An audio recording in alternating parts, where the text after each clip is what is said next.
We are live, Adam Bush. Fantastic. Just the two of us today. I miss him so goddamn much. I know. It's heart-wrenching not having producer Chris around. I'm just trying to get through an hour at a time. I don't know what to do with my hands. I think that's all we can do. I don't know what to do with my hands. Let's test some shit out. I was a rebooting motherfucker today on my computer, having all sorts of tech issues and things. Oh no. Oh, and then my pedal board has died on me. It no longer charges. And if I'm talking about my guitar setup, and if I plug my pedal board in, it makes this really high-pitched squealing sound when it's plugged in. So it's like useless now. It's very disappointing. I feel like everything's falling apart. And right before we leave for Vegas. Well, that's where everything works out for everyone. That's true.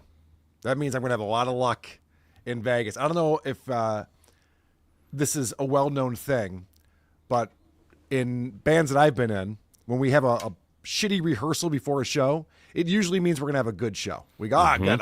We got all the mistakes out of the way. We'll be good now. Have you had that too? Not only that, I've had bands where the best gig we ever played was the rehearsal right before the big gig.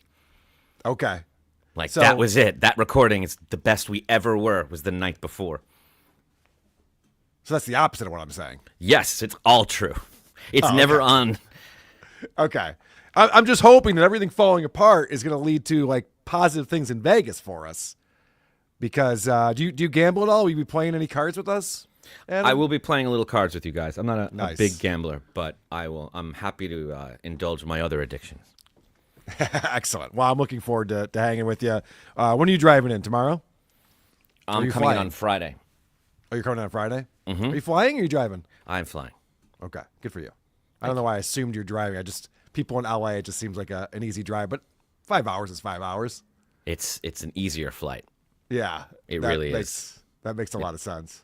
It's easy. It's going to be so much fun. I'm really so excited to. It's like a high school reunion where I haven't met anyone yet. Yeah, right. And you actually remember them, too. You don't have to wear name tags or anything. You'll actually know who everyone is. I'm actually excited to meet these people as opposed to avoid them because of how Right. poorly they treated me over the years. So tomorrow night, I'm flying in. Producer Chris is already on his way. Okay. I'm flying in, and we have to scoot straight from the airport to dinner. So I hope I don't hold people up and fuck up Patrick's dinner reservation. Because I didn't realize that that's like a 6 o'clock reservation. That's early. tough. That's tough. Mm-hmm. But hopefully we'll get there in time and make everybody happy. It's going to be a lot of fun shows. We have a lot of drama going on. I don't know what's going on with Vito and Riley. Riley's going to be trying to disrupt Vito. That'll be interesting to see. Did we find out if Dr. Steve is going to be there, correct? He is. Definitely will be there Saturday night. He's flying in Saturday. He will be there for the last ever Weird Medicine episode. Is going to close down the whole weekend, Saturday night. Amazing. I know. That's awesome. I have some really cool things planned for the Creep Off. I already have, because it's a Vegas theme, I have to wear lederhosen as a consequence. I got my lederhosen. Oh. Okay. You don't seem impressed. I have to wear my lederhosen for that show. I got Cop Cam in Vegas. It's very exciting. I have my creep for that. I have nothing planned for WATP. Absolutely nothing.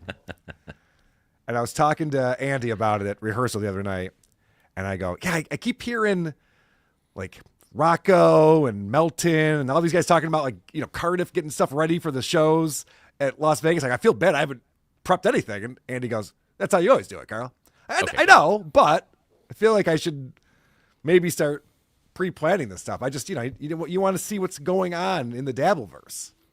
This kind of thing, it's impossible to plan in advance because it's always there's going to be something more important that just happened.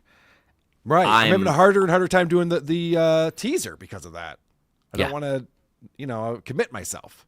But there's still stuff that's happening right now that is very exciting. And I've been trying to, I've been doing. But it's not on MLC. I can tell you that. The exciting stuff that's happening is not on MLC. But what were you going to say? I'm sorry, I cut you off. No, you reminded me how sad it is watching. Like the numbers the other day were very, very low and very, very sad. And I think his guest he finally got a good guest. He had Clearwater Chat on. Oh my God, he had Clearwater Chat out again today. Yeah. So it's rough out there. without Zumach as his talent booking agent, it's starting to get. That's true. That's true. I don't think he'll get an actual comedian on there ever again. No, because they like comedy. They're fans of comedy. They like to laugh, and they like someone who supports what they say. So I want to remind people that you can support this show, and we would appreciate that you do. We have supertip.gg/WATP. I did a bad thing. I was running this ticker during the Saturday episode of Who Are These Podcasts, and we don't do any super chats or super tips. Wednesdays we do, Saturdays we don't. It's behind the paywall if you're on YouTube or Patreon. And I had the ticker saying super tip the show, so we did get some super tips that came in.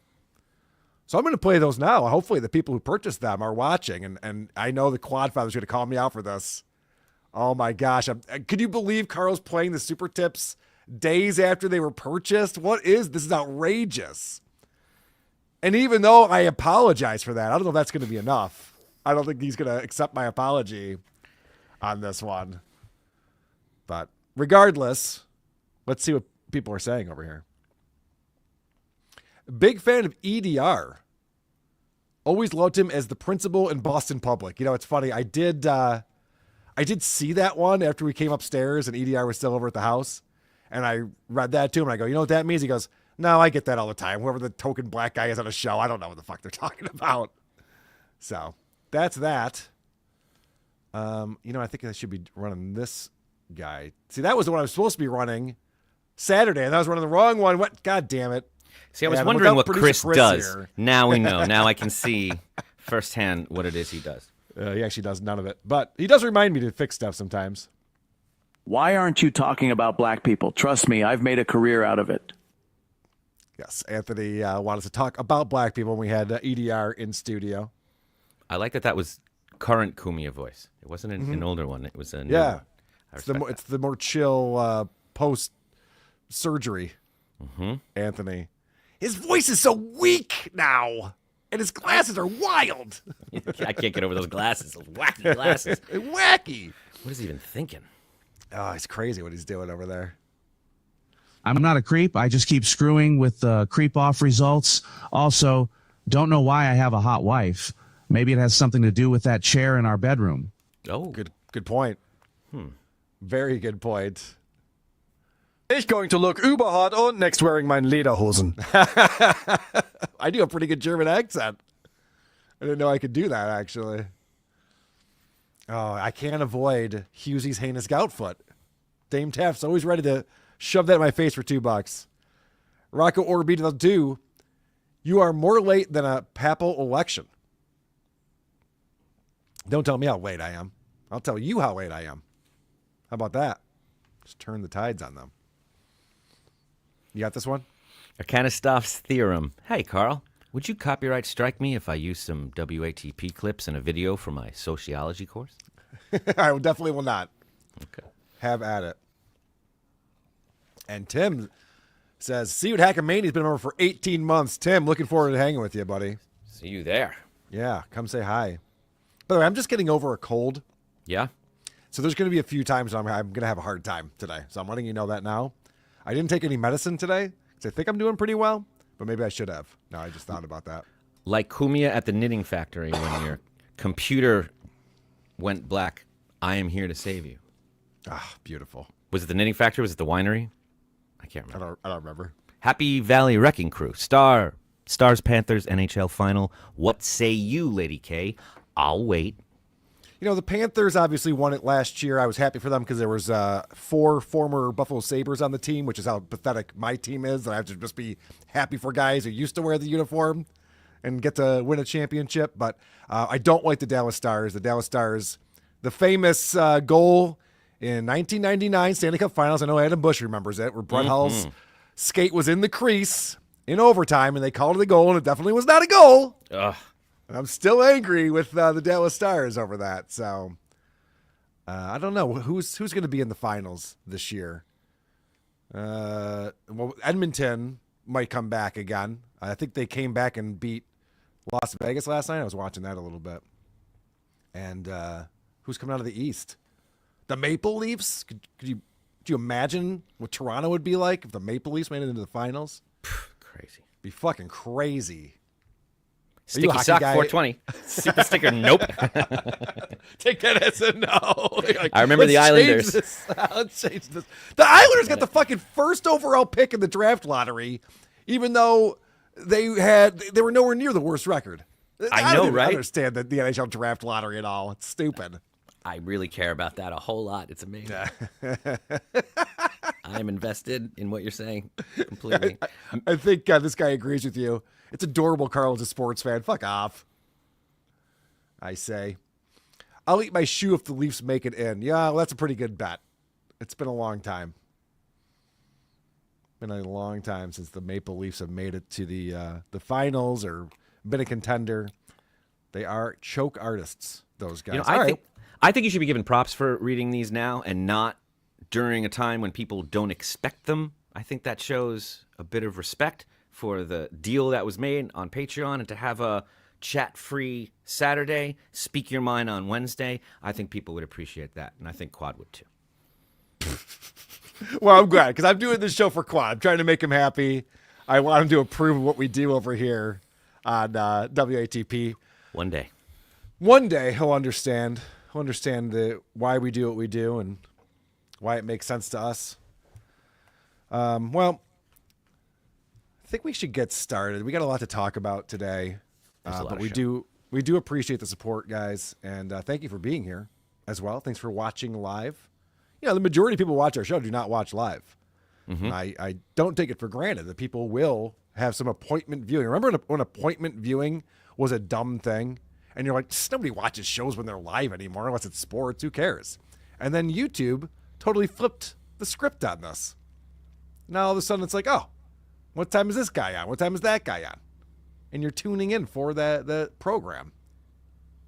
There's no DVRs on YouTube. And some of these shows go away. Not this show. No one that's proud of it gets rid of it. I know. Isn't that odd? I was talking to Shuli on Monday when we were doing Point Dabble Point on how bizarre it is that if you let's say you're one of the 99.999% of the population who don't know who Kevin Brennan or Chad Zumock are, and you're going through YouTube and you're like, I see this guy on the show. I wonder if he has a podcast or what's going on. You go to their page, and their last live show was 8 months ago. There's nothing to watch. There's no podcasts to check out. You're like, oh, it's just dormant. They don't do anything anymore. These guys just do live shows and take their shit down immediately. It's not a good way to like build an audience or have people find you. If you're an experienced, actively touring comic, I can understand being a little, just precious about your material.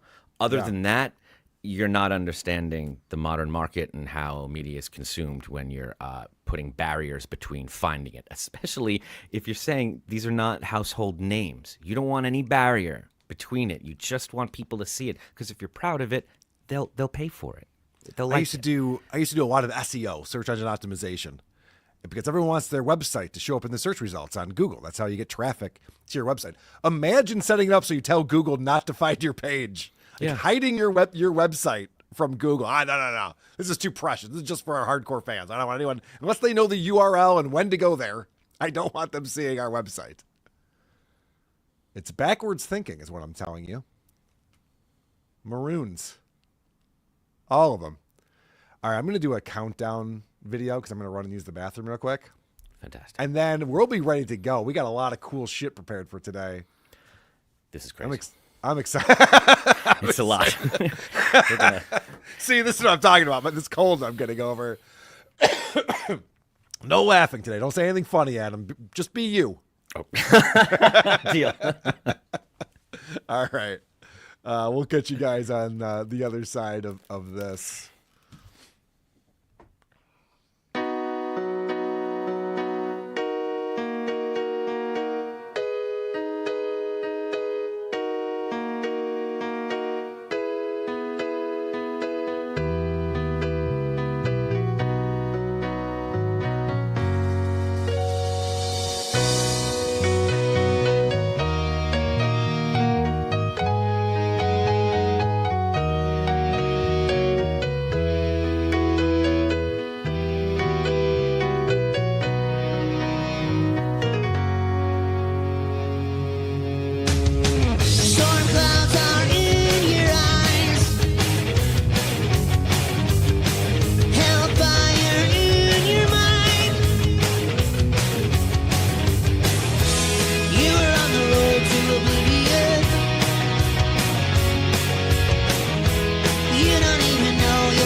let it die.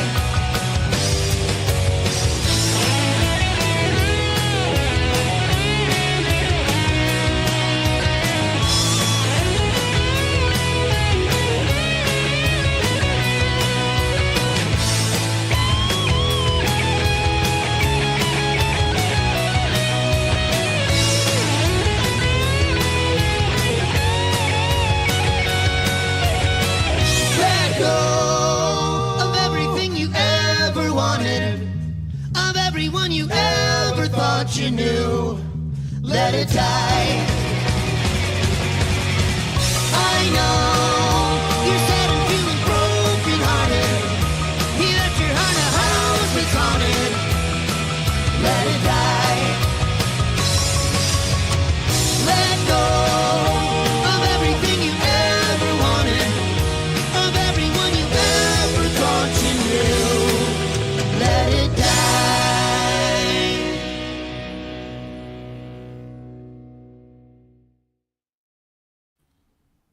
You see, this is a we just do it kind of show. The most professional thing I've ever seen somebody do. Episode 619. I look like shit. Are you a boner guy? Oh, I was a boner guy. You know what? I miss penis. What are you talking about? I'm the one who should apologize. Is it going to be absolutely riveting? Is it going to change your life by any stretch? Probably not, but it's going to be at least entertaining, okay? By the way, for those people that are in the back, remember to shut the fuck up. Cuz-a-roo. Slap-a-rooney. It's showtime.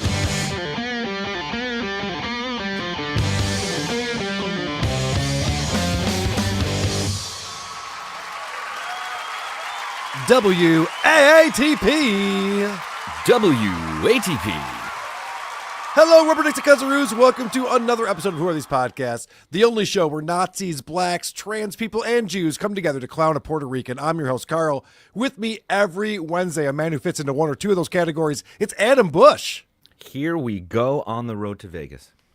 Producer Chris is out on assignment today because he is on his way to fabulous Las Vegas, Nevada, where we'll all be meeting up this weekend for Hackamania. Hackamania.com. You can stream it all weekend long. Watch all the live podcasts at Hackamania.com. I think you could use a promo code. Use promo code WATP. When you do that, you don't want to miss out on what's going to happen. We were talking before the show started. What's going to happen with the live stream when we see the biggest problem in the universe and Vito Giswaldi's going to have a mental breakdown. I'm not watching that show for laughs. I'm watching that to see tomatoes getting thrown. That's what I'm looking for. So it's going to be a lot of fun. Hackamania.com. Who Are These Podcasts is going to be on Saturday. The whole schedule is on the website. The Creep Off's on there, This Little Piggy. We also have, of course, Tukey Soup with Cardiff. We have the last ever Weird Medicine with Dr. Steve is happening this weekend. Can't wait for Dr. Steve to get into town. He's coming in on Saturday, but he'll be hanging with us on Sunday, which will be great. Nobody Likes Onions will be doing a show from there. So it's going to be a lot of fun. We're looking forward to it. Also, we're reminding people to go to whoarethese.com. That's where you get our email address, voicemail number, link to the subreddit, link to our Discord server, link to our merchandise, link to our YouTube, and the link to Patreon and Supercast featuring 2 exclusive bonus episodes every month. We did 3 last month. I have the audio. This is exciting. Yeah. So when Earl David Reed was on recently, we talked about how his radio show he used to host was Jocktobered. And EDR said he never listened to it. He didn't want to hear it. I have it. I have the audio. And I think what I want to do is I want to get E-Rock on and EDR and listen to him getting Jocktobered as a bonus show. I think that's coming up this month. Has that ever been done before?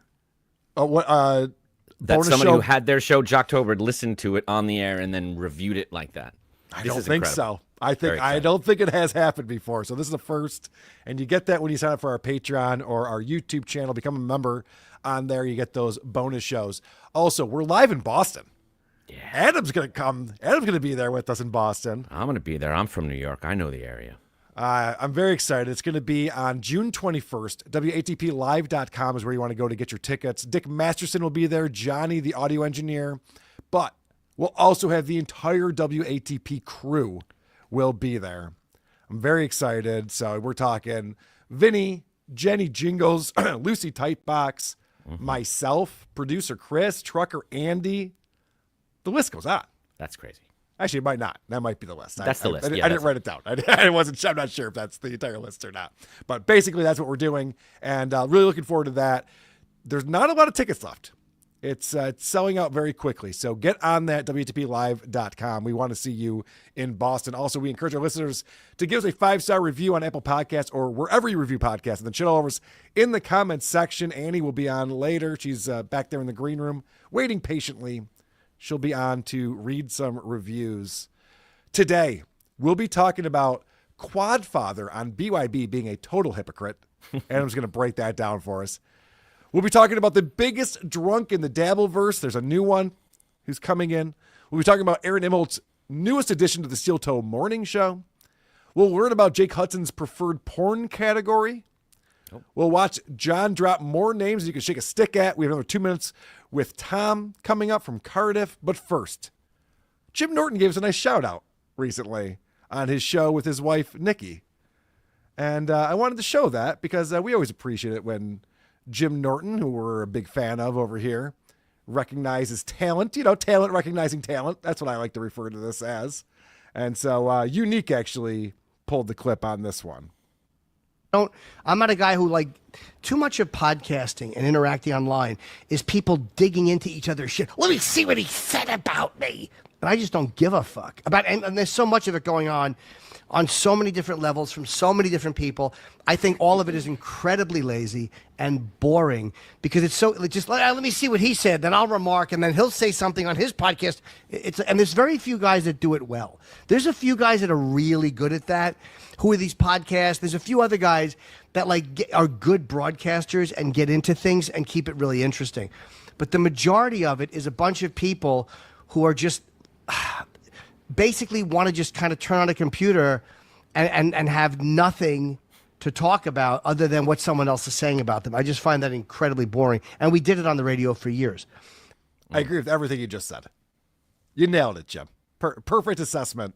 And I was watching Louis J. Gomez. I tried to find the clip of him talking about the Dabbleverse.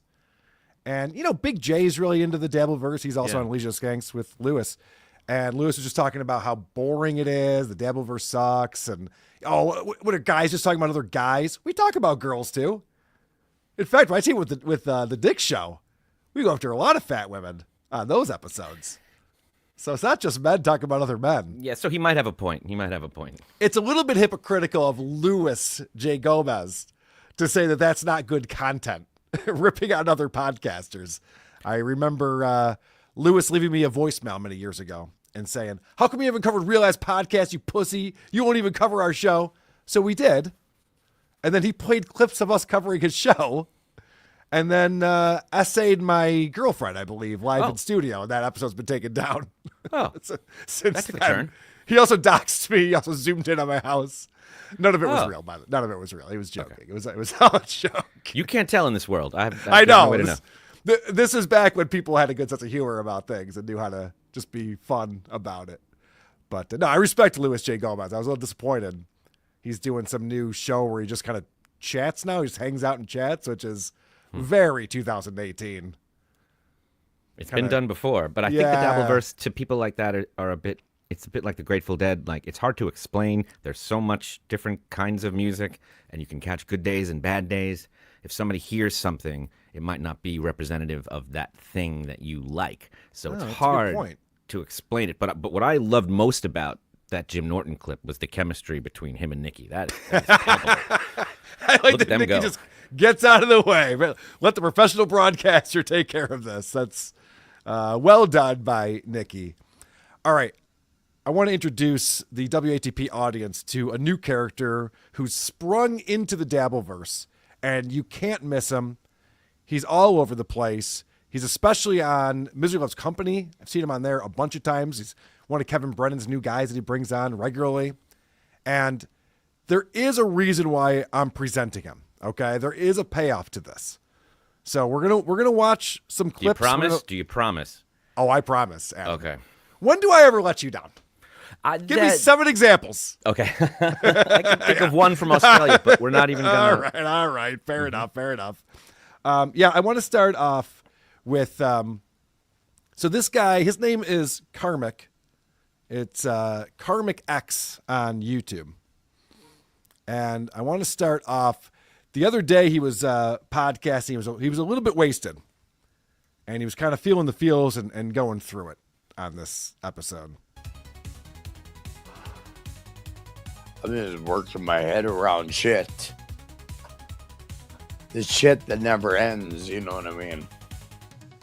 The shit in your head.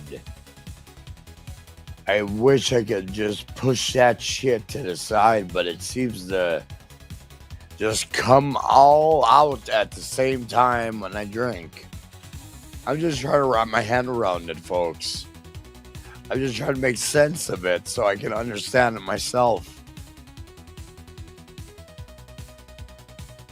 And this is coming from a guy.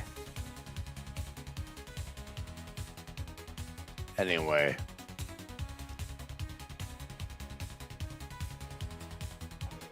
I'm in a bad place, I ain't gonna lie. Yeah, I can tell. Mentally. Yeah. With the booze lately. Yeah. I was always the optimistic guy who was... That's too bad. Are you familiar with Karmic? Have you seen him around at all? No, and I have a couple questions.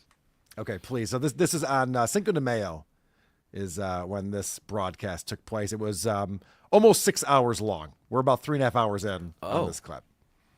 Okay. So is this what he has to offer, or did he used to do something else and now it's just kind of devolved into this? All right. Great question. So this guy, as he will tell you, was in corporate America for a long time. He was recently let go from his position in logistics. Oh. And so he's also a DJ, like a wedding DJ kind of DJ. So that's what he does for work. But he was a chatter, and he was really a big fan of MLC. And he decided to like, what if I turn on my webcam and started becoming a guy? So he's now throwing his hat into the ring. He's got his YouTube channel. It's almost 6,000 subscribers he's up to. He's trying to get his watch hours up so he can start monetizing this. And this is kind of his goal now, is to become a guy in the Dabbleverse. Start making a name for himself. He does a lot of AI stuff. So that music you're hearing is, I think, AI music that he created. He does AI videos and images and stuff. He's got a cool jacket. Cool jacket. It works well with the green screen. I learned recently that you have to have a side if you're in the Dabbleverse. So I was curious what his side was. Oh, we're going to find that out. Okay. We are going to find that out. But first, I want to watch a little bit more of this drunk stream. So we just get a sense of his personality and what he's going through. Because, he's saying right there, it's not going great, which I could have told you. But I'm glad that he understands that. My name's Karmic. Come here, kitty. Come here. Come here, kitty. Sorry I couldn't focus on chats in the last hour or two.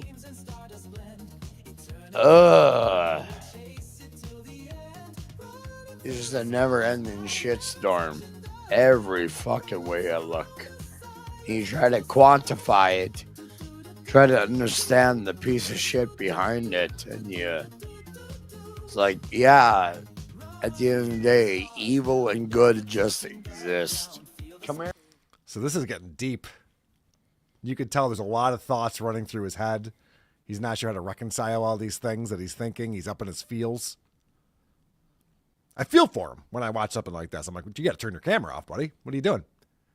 And he's also been leaving this stuff up because he wants his watch hours coming up. So this is just still up live. I'm just watching this live right here on YouTube. Something like this, I think someone would take down, right?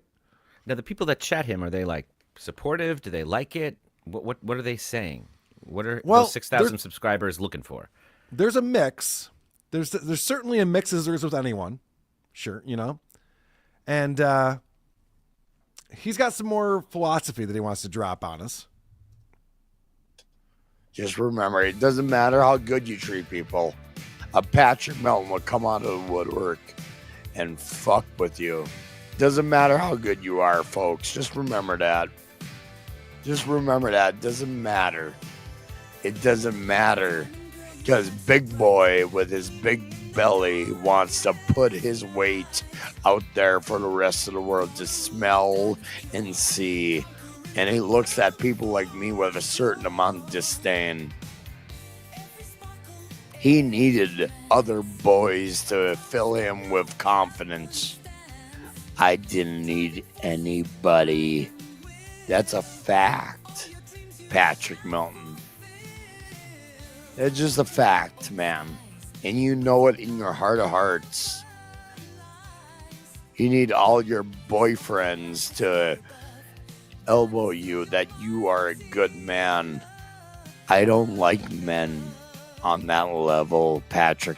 Okay, so he's got a thing with Patrick Melton, as you could just find out there. And the reason why I wanted to bring you in cold on this is because everyone loves your psychoanalysis. And I'm curious that we watched 3 clips now. Any thoughts on what we're seeing here? So far, without knowing what his issue is with Patrick Melton, and only that he was a fan of MLC, when people are really good at something, it looks easy. And when people are really bad at something, it also looks easy. I can understand somebody watching a lot of KB and going, why aren't I doing this? Right. Especially if they're drunk, because he is not offering anything that requires any level of skill, talent, or even manners, decorum, anything. He just is begging even a busker has a song. KB's just begging for money and getting mad at people who don't give him money and entertaining the people that do. And this guy reminds me of a lot of the real drunk homeless people you'd see in New York. In New York, it's different than other cities. In New York, if you're sitting somewhere and there's someone yelling to themselves continuously, about every 5 or 7 minutes, they'll land on something.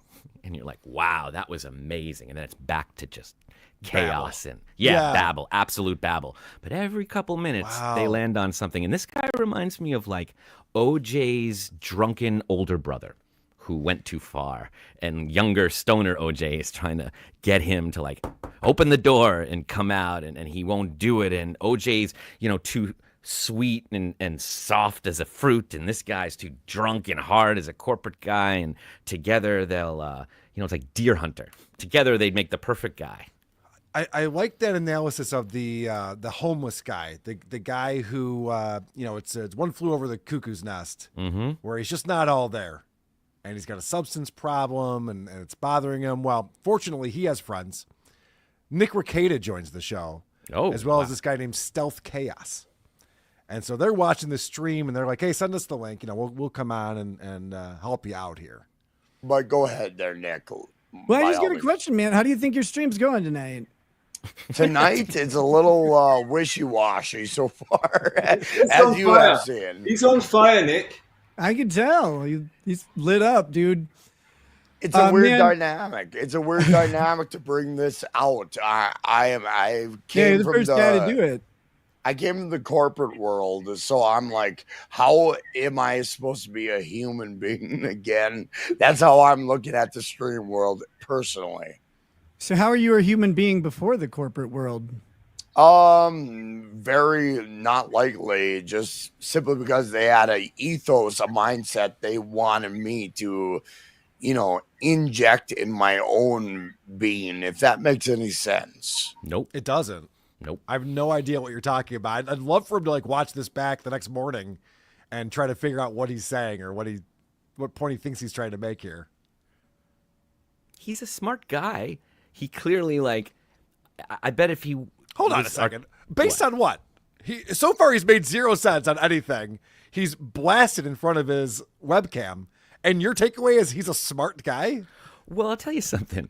Nick said that thing how's your show going? And he laughed the same way we did. And no one else in the Dabbleverse would do that. Chad would turn on him. John's face would drop he was wasn't called his a answer whack-packer. it's wishy-washy? Wasn't that the answer that he had? Yeah, and he's being honest. He's at least self-aware. He's having these feelings. He's expressing them poorly.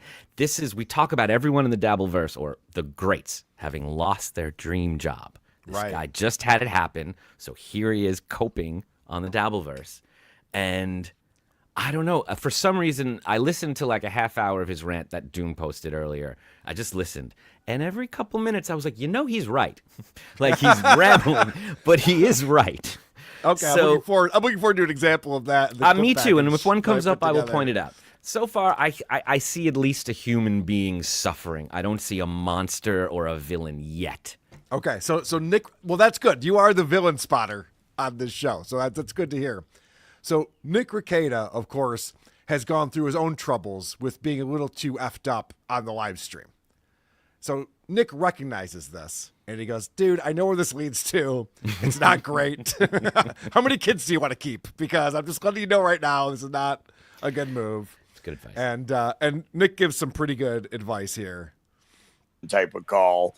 Man, far be it from me to judge, but you look like you need to talk to a mattress pretty soon.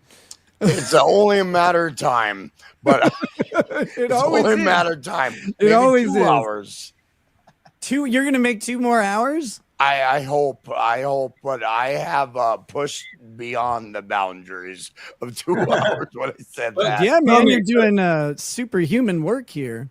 I'm definitely the making schedule the is- opportunity. Go ahead, Stealth. Sorry, man. The schedule is 2 more hours of this stream. He's on EV Mux or whatever it's called. So 2 more hours of this stream, then he's going to take a break, and then he's going to do another 6 hours. So if you're around at 6 hours' time, please come back on. Sorry. So the plan is to continue on for another 8 hours of doing this. I just like, Nick's just like, you should probably have a conversation with the mattress at this point. If you're going to just be rambling like this, just get in the privacy of your bedroom and spare yourself a little bit. But he does not take that advice. As you can see on the screen here, this is 4 hours and 11 minutes into a 5 hour and 56 minute long live stream. So, all right, we see him when he's probably at his worst. I don't want to judge someone at their worst, obviously. So let's go to the next day. And, a guy who's a little more sober and ready to do it. Let's see if he's making more sense when he's not drinking. Here we go. And it's weird. It is weird to me, honestly, the amount of forefrontness that I have going on in my stream. I understand most people don't find it entertaining, but I do. That forefrontness it looks at people weird. You know what I mean? It looked at Patrick Melton very weird. The forefrontness. Mm-hmm. Yeah, see, you can't handle it, Carl. You just can't Said it handle twice. He said it twice on there. I'd be like, what am I talking about? Forefrontness? What the fuck? Does that mean anything to you, Adam? No. It's a replacement word for alcoholism. Okay, that might be right. What he meant. But you hear right there, he's got Patrick Melton on his mind. So this seems to be a feud that's going on between him and Patty Melt. And he explains, as we've seen others do before to Patrick Melton, that watch out, man, because you don't want to come at me. If you need another person from Minnesota to make fun of, make fun. Get your thousands of views, man. But your viewers will see me for the reality of the world. And I'm just telling you, Melton, if you put a spotlight on me, you will lose viewers. You will, because they are going to look at you and compare you to me. So you best not show me on a weird, creepy level. You best not show me at all, really. He was almost onto something. If you watch clips of me, you will lose viewers. I was like, all right, yep, this is making sense. Just like, oh, because they're going to see how cool you are and be like, oh, I actually agree with the lunatic who's high and drunk way more than Patrick Melton, who's presenting this well. What is the history between him and Melton? What happened here? Okay, so apparently, because this guy was on MLC a few times, and KB and Patrick Melton have had their falling out. And so you were talking earlier about, if you know anything about the Dabbleverse, everyone's got their side that they're on. So Patrick Melton's on one side, and he's on Team KB. Okay. And Patrick Melton has been pulling clips of this guy lately and showing them on the show. So he's taking notice of that and letting him know why he thinks he's doing that. I'm filling the spaces that Patrick Melton doesn't understand, okay? And he looks at me and he's scared. Unfortunately, it's the truth. I see through everybody. I know your intentions, and I know your mindset. When you experience that enough, you kind of jump over the proverbial cliff, if you will. It's amazing how he says nothing. Yeah. He makes zero sense. He's using words. He's forming sentences. There's a lot of things there. I use this analogy a lot. If I was a space alien and I came in here and you said, this is a podcast, you'd be like, yeah, this is Joe Rogan, or it seems like someone who's podcasting. But then if you actually understood the language and you understood what he was saying, you'd go, oh no, this is just a lunatic who has no idea what they're talking about. It's probably lost their mind. See, again, there's a reason why we're analyzing this guy. I'm telling you, there is a payoff to this. I'm telling you that, Adam. Because I'm telling you. Unfortunately, I have a soft spot for people like this. Like, I can see that he's definitely dangerous and wildly untalented and shouldn't be filming his demise. Right. But there's when it comes to older people, like senior citizens, like Harrison Young, I have a hard time. Like, I forgive really unnecessarily. And with him, what about that reality show? How do you feel about Helga and Lisa?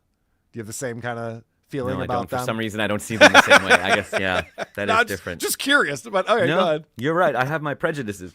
But this guy is clearly, like, they say it's not the lines, it's not the dialogue, it's what you're saying. And I'm like, this guy is saying something. And when you criticize him, he laughs. And he's still better at this than KB. I would much rather watch this than KB, because at least every 7 minutes, something will happen. Shots this fired. Is a man dying on camera filming it, and its other ones are much slower. This guy's like, this is going to happen next week, so tune in now. Yeah, no, that's a good point. And he's starting to get some tough talk going with Patrick Melton. You fucked with the wrong motherfucker, Patrick Melton. I'm just going to tell it again and again. The wrong motherfucker got fucked with. But I'm here to fuck back. Oh. This is some of the worst trash talking I've ever heard. I remember I was living in the city with my girlfriend at the time. We had an apartment up on the second floor, and there were two homeless guys by the dumpster, and we had the windows up, and it was nice out. And the one homeless guy was yelling at the other homeless guy, come in my face, over and over again. And I went, I don't think he knows what that means. We were cracking up. I was like, this guy's trying to talk tough. I don't think he understands what he's saying. And actually, this next clip is a perfect example of that. He's got a face built for fucking, Patrick Melton.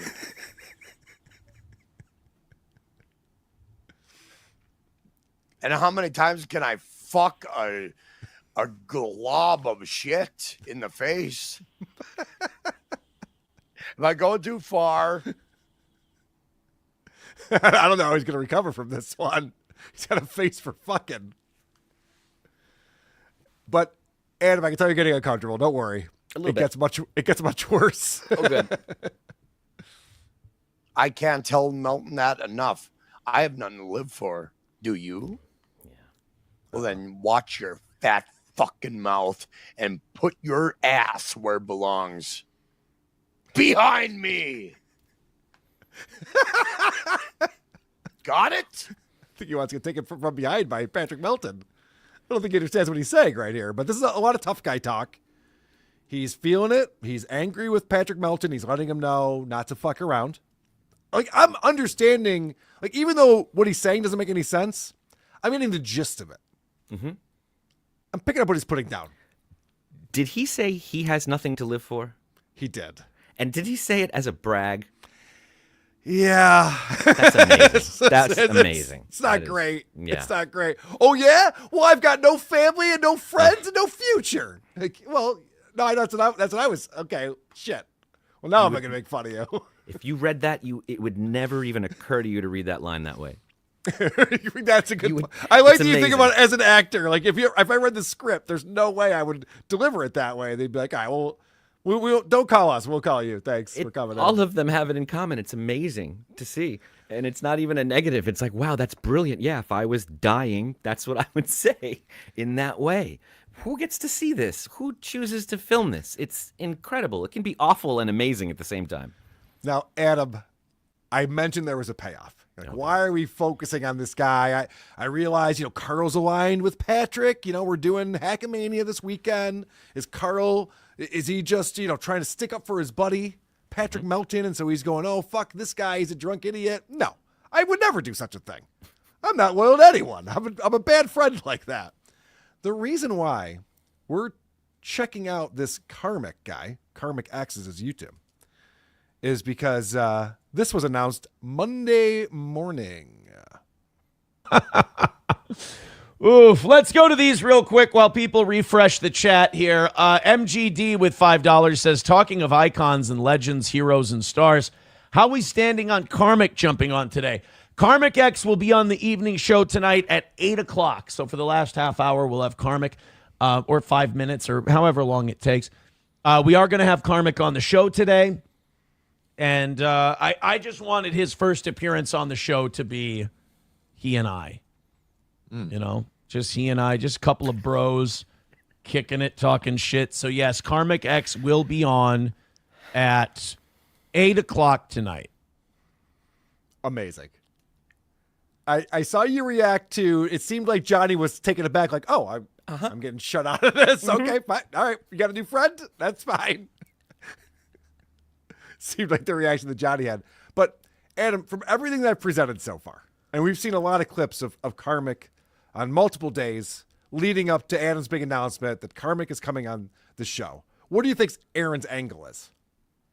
I have I was waiting to see him to get his opinion on, and he didn't say anything. So obviously it's not for entertainment purposes. It's political. It's for some move. Is this to get Kevin Brennan's attention?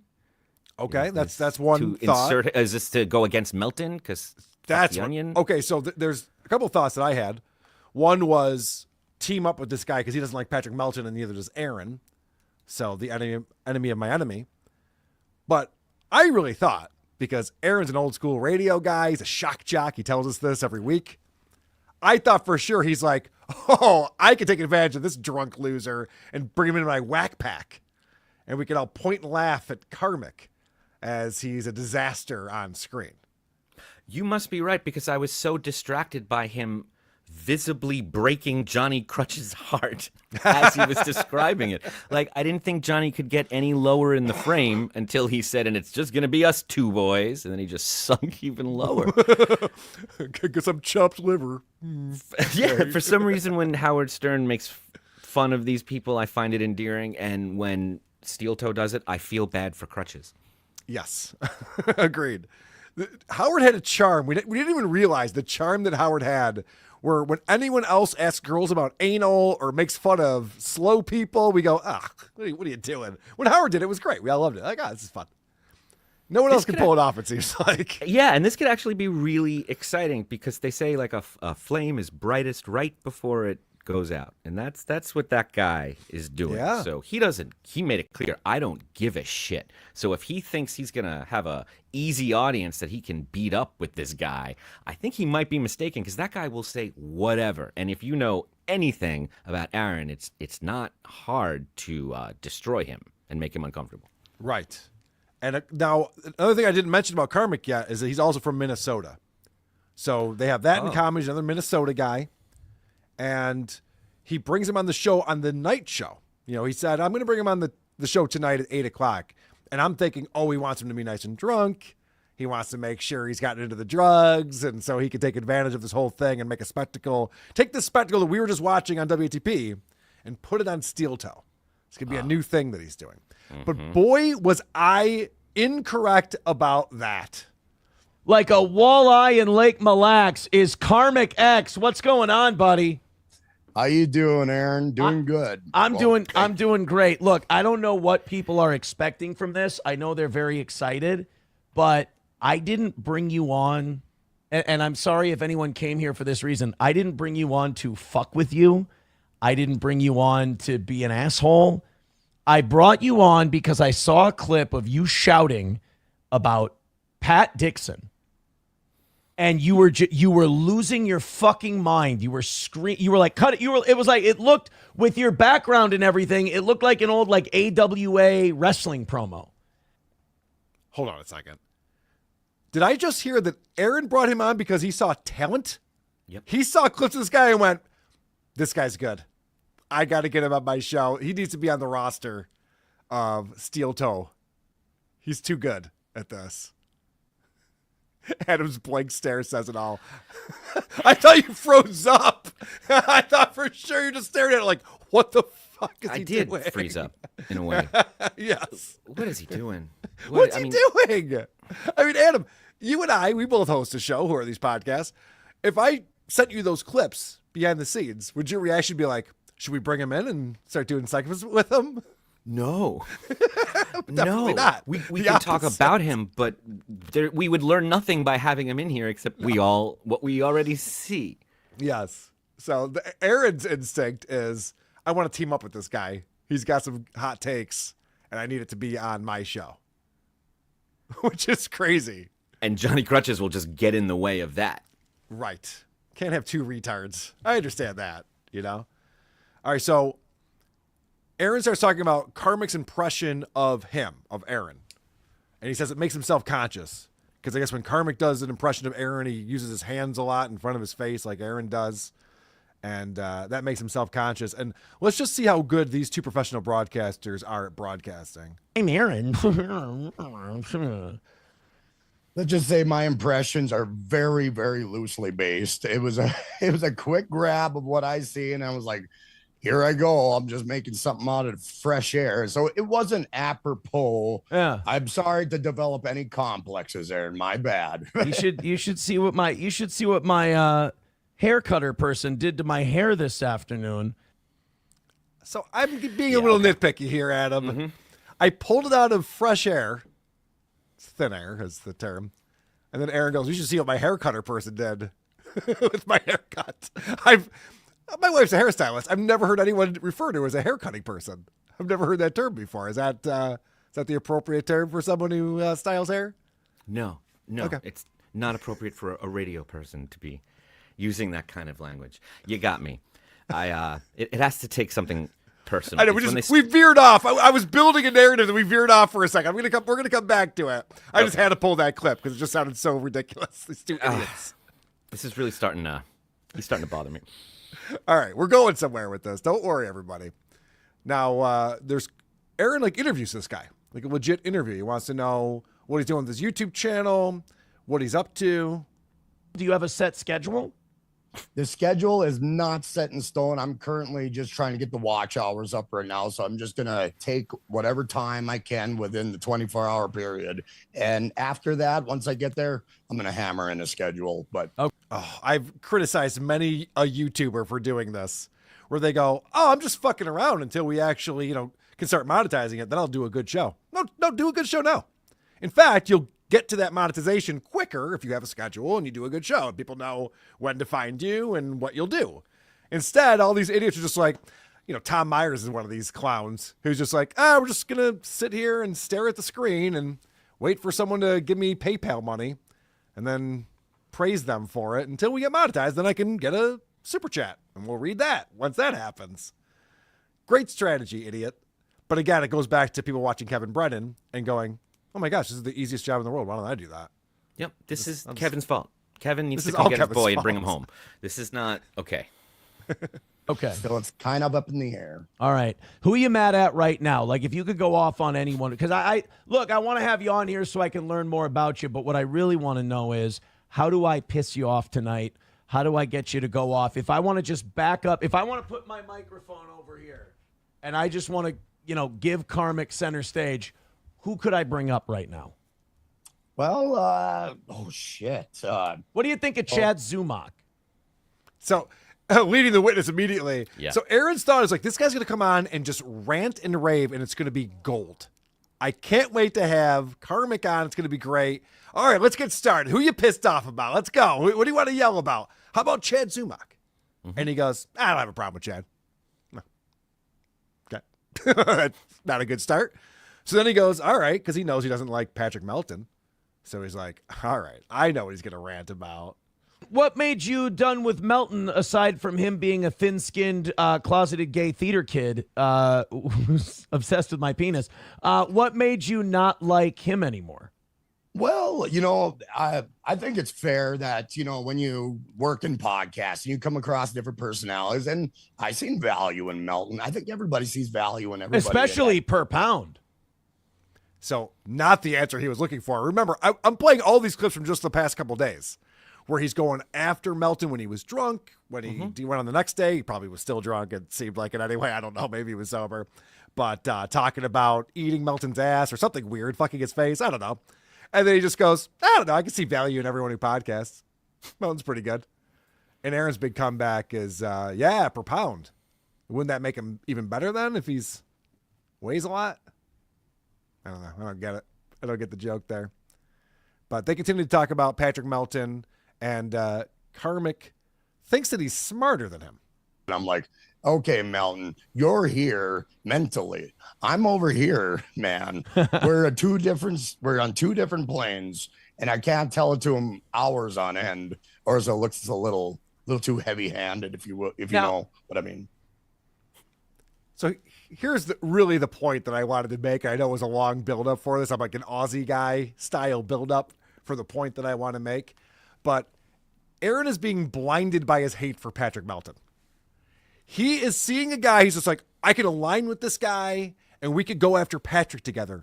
This guy is retarded. This guy is full-blown out of it. He brings nothing. It's pathetic. It's sad. And Aaron goes, yeah, but he hates Patrick Melton. Let's talk about Patrick Melton sucks. Huh? He's fat, right?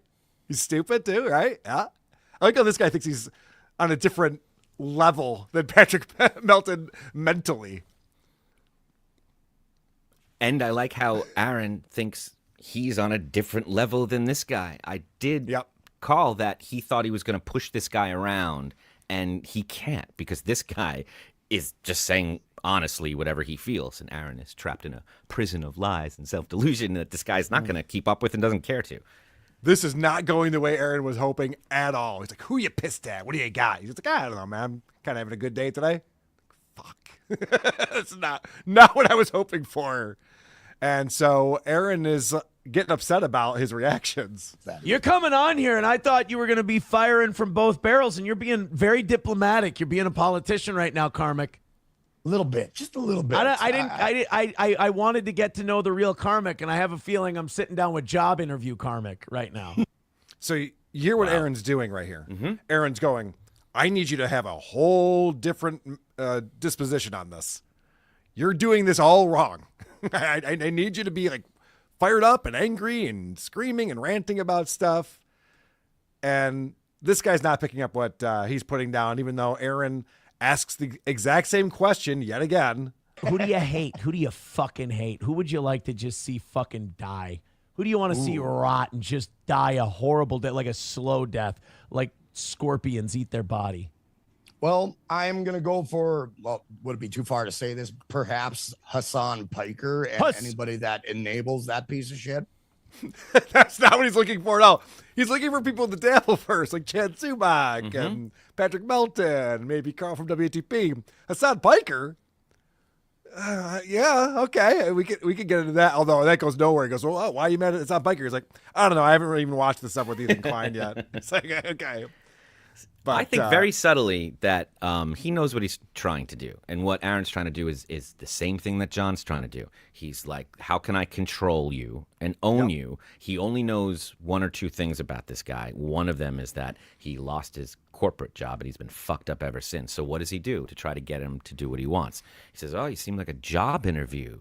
Are you still that corporate guy? He's searching, what can I do to ruin your life here, in front of everyone? And I think maybe, probably, unconsciously, this guy's aware of it, and he's just not going to play that game. He knows when he's trying to be controlled, even when drunk, and he's like, I'm not going to play your game. Yeah, he's not being manipulated by Aaron. Aaron thinks he's like a master at this kind of thing. Right, and that's what I meant by he's smart. This guy's not smart. He's just more street smart than Aaron Imholte. Yes. Also, the way that Aaron says that tells me there's something wrong with this guy. And I understand he's doing it for the radio, But this thing, who do you want to see die a slow death? Like, ugh. Yeah. Just the way you explained it, I'm like, no one. What do you mean?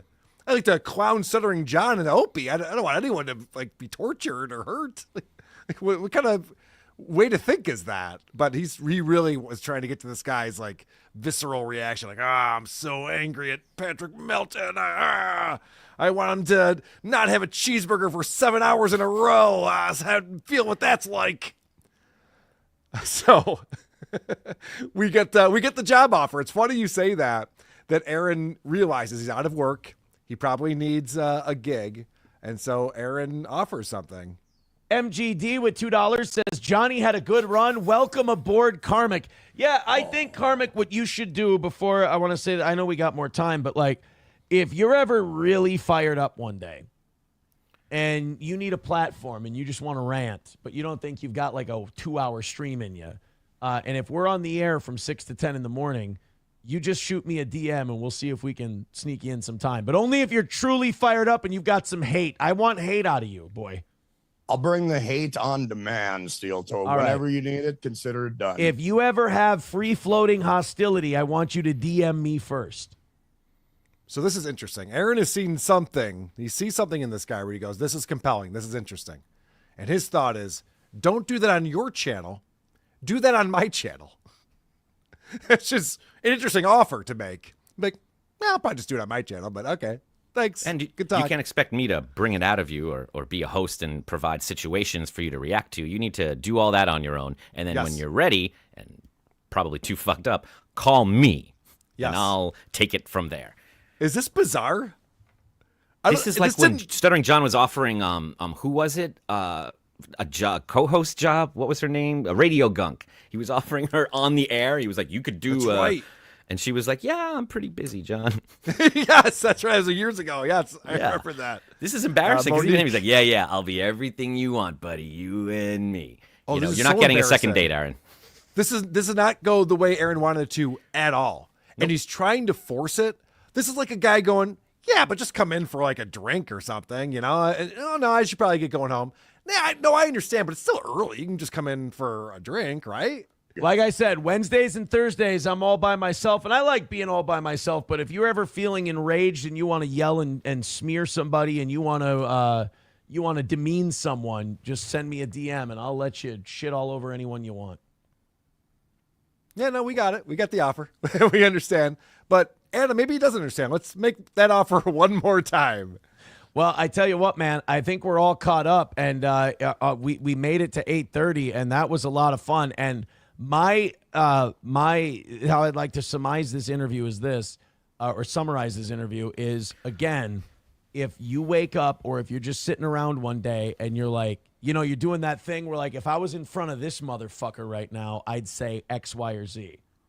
I want you to save that feeling, DM me immediately and say, send me the fucking link. I hate so-and-so. And just tell me who the hatred is for so that I know how to kind of get you going.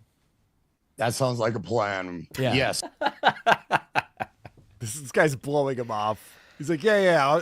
I can't wait to wake up in the morning and then think about someone I dislike and then DM you so you can send me a link eventually and I can do a segment on your show.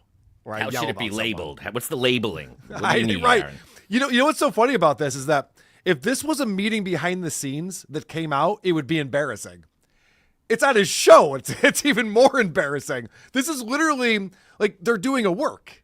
Like, Adam, you and I have never had a conversation like this, but I was like, hey, Adam, what if like you don't like Opie and you think he sucks at broadcasting, all right? So we'll do a thing where I'll play clips and you'll be like, oh, this guy stinks at broadcasting. He should be better because he used to host a show. You're like, yeah, okay, I think I could do that, Carl. Yeah. What are some of the talking points? Oh, well, definitely you got to talk about how he brags about doing it since he was 18. You write, oh, yeah. Okay, I can write that down. That's what's happening right now. You got it, man. Yeah, he's literally setting up a fake thing that's going to be on his show in the future. Like, oh, man, you guys are going to love when Karmic calls in and he's ready to rant and rave about someone. Watch out. Hassan Piker's not going to know what hit him. I didn't know much about Karmic, but I do know Aaron, and I knew that Aaron thought he was going to be the big time this guy, and that this guy was not going to let that happen, and he didn't. And once again, Aaron looks stupid, and the real offense on both of them is that there's this assumption that this is a show, like this is for no one but you. You're serving Aaron, your personal issues. That's all this is. Aaron could have gone a few different ways, like we discussed before we showed these clips with this. And I thought he was going to treat him like a whack packer and clown him to his face. But the idea that he thinks that he can milk content out of this guy, and the guy's just like not giving him anything that he wants. And he's like, well, maybe next time? You know, so the girl doesn't come inside. You're like, well, we're going to go on another date though, right? I know you don't want to come in for a drink, but I'll see you Thursday. And they're like, I'm very busy Thursday. Do you remember that legendary day when Howard Stern first talked to Daniel Carver and told him, well, hey, man, if you're ever feeling racist, you call me. DM me first. DM me, then call me. Yeah. Talk to John, get through, and then if you're still feeling racist. If you're feeling the feels about Mexicans, I need you to call into the show that day, please. Mm-hmm. So this is the final clip I have on here. We're going to find out that even though this job interview did not go well, Aaron's so desperate that Karmic got the job. Consider it done, man. I am officially naming Karmic X our official rage correspondent. And he will be paid per appearance on Steel Toe. And we will, when you send me the DM, it's not going to be like a link right away. I'll work it in as quickly as we can. Can you believe this? I hope I didn't oversell it. I couldn't believe what just unfolded in the last couple of days with Karmic and Aaron. Karmic is losing his mind. Like you said, it's like, oh no, this guy's not long for this world. And Aaron sees this and goes, this is my new rage correspondent.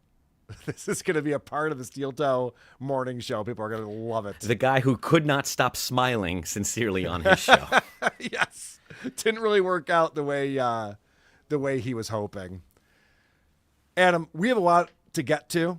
Mm-hmm. And thank you all for being here. Over 1,000 people in the room checking out Who Are These Podcasts live. We appreciate all of you folks. We have Quadfather really stepping in it in a segment that Adam calls As the Wheelchair Spins. We'll be getting into all of that. We have Jake Hudson revealing the porn preference, the porn category preference. We have more Stuttering John with Primal Scream. And it's incredible when they start talking about metal bands and celebrities and John starts name dropping. We also have another 2 minutes with Tom game coming up. But first, I want to thank the people who are supporting us. Supertip.gg/WATP is a great place to go. You can also super chat us. You can become a member, gift memberships. All of those things help us keep the lights on and make it all the way to Vegas for Hackamania this week at hackamania.com to stream that show.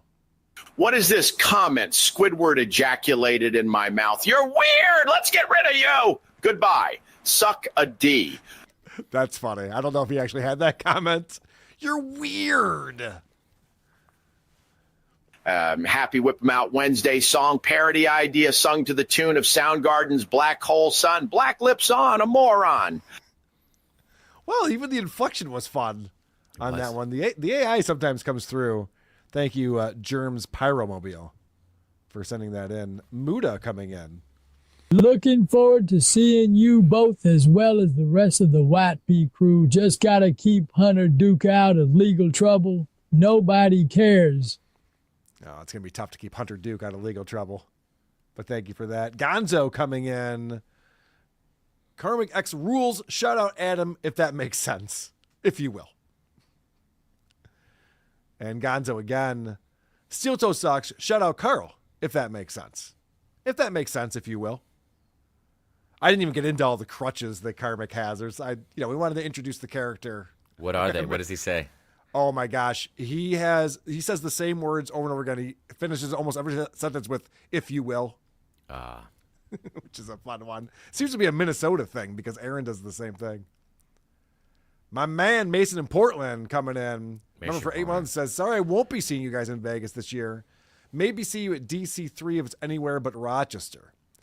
Well, Mason, I'm sorry you're not coming because it was fun hanging with you last year in Vegas. But there is Boston. I know Portland and Boston's a long way. I'm just saying.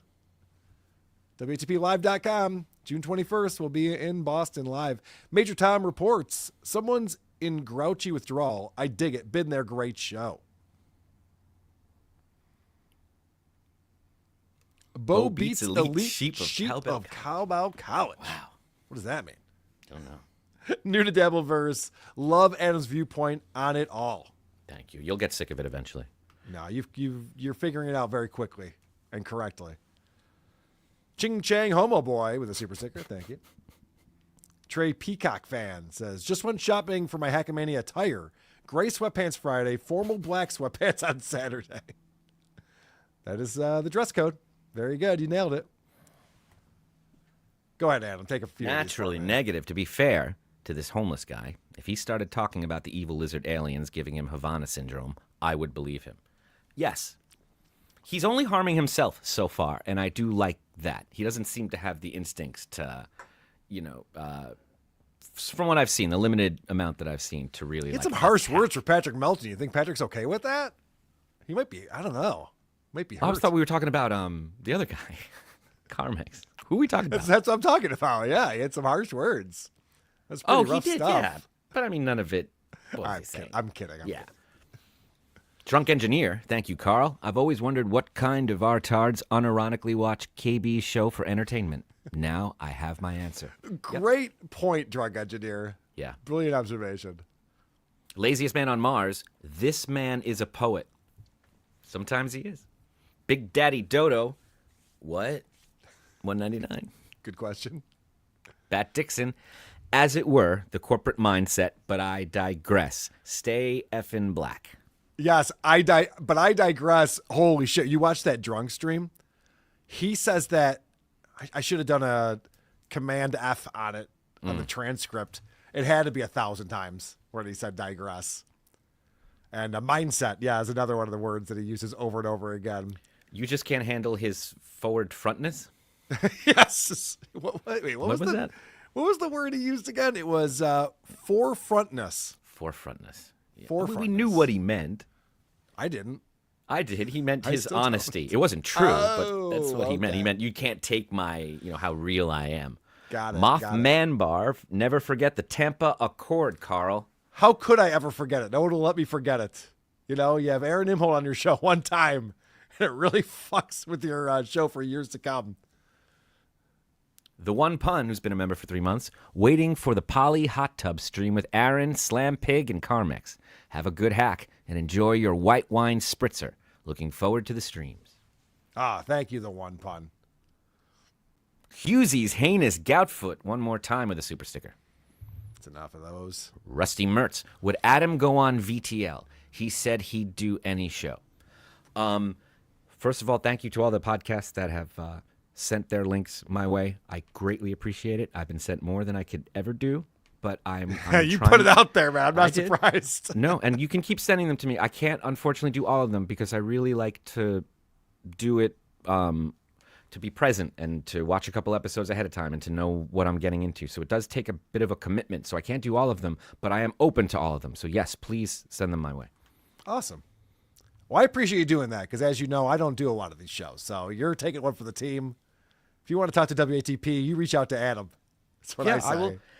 I mean, who are these podcasts? We can find out not just by reviewing them, but by going in and experiencing them and finding out what it's like as a guest. And it's very revealing. I had a wonderful conversation with Skinny Chad that I look forward to sharing with you. He's a very interesting man, and I thought I came in a little hot, and he handled me very well. I look forward to sharing that with you. Well, I can't wait to see it. Conspire a Theory. He sent me some dates. I got to get back to him. I'm going to go on his show. So I'll be doing that Skinny Chad show as well. Mm-hmm. So I'm going to ask for advice from you. No, not right now. I'll talk to you about it off air. Good, because I don't know if I processed it all yet. No, not right now. I haven't been so excited about having a guy in my show since Nick Recchietta fed me his thick cheese curds. Another win for the toe. Oh, Aaron's voice got slow all of a sudden. That's did. Interesting. KJ, who's one of the best supporters of WATP. Oh, read this. I got to sneeze. Carl, emergency. Mike was blocked by woke dad. WATS devastated. See you in Boston from KJ.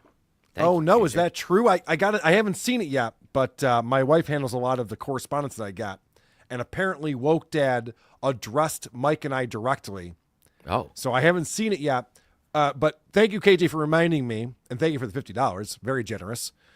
But thank you for reminding me that we have a programming note. WATS is at noon tomorrow because I'm flying out to Vegas in the afternoon, and I'm like, WATS cannot stop. It will not stop. We're doing a show, even though it's a travel day.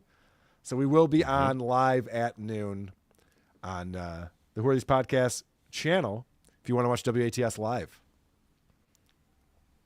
Jay Phoenix, Adam, do you sense a disturbance in the Dabbleverse? I don't know how to answer that. It's very All right. disturbed. Adam, I want you to talk to us about what's going on BYB. So the Backyard Boys podcast, hosted by Quadfather, for many years now, they've had different lineups, different people on there. Used to be a show with Stevie Lou. They had a falling out. There's been a lot of different people who have come and gone, but Quadfather's been the constant there. And I guess they're a Dabbleverse wrap-up show where they talk all things Dabbleverse. Yeah, that seems to be it. They have Okay. a small audience, a large panel, and they like to talk about the Dabbleverse. Who doesn't love that? Sure. So what were they talking about on this recent episode?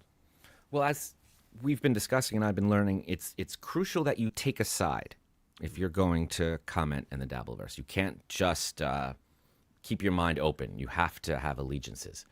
And Quad has very strong feelings about Shuli, and he's been naming every episode about Shuli and really covering this as much as he can.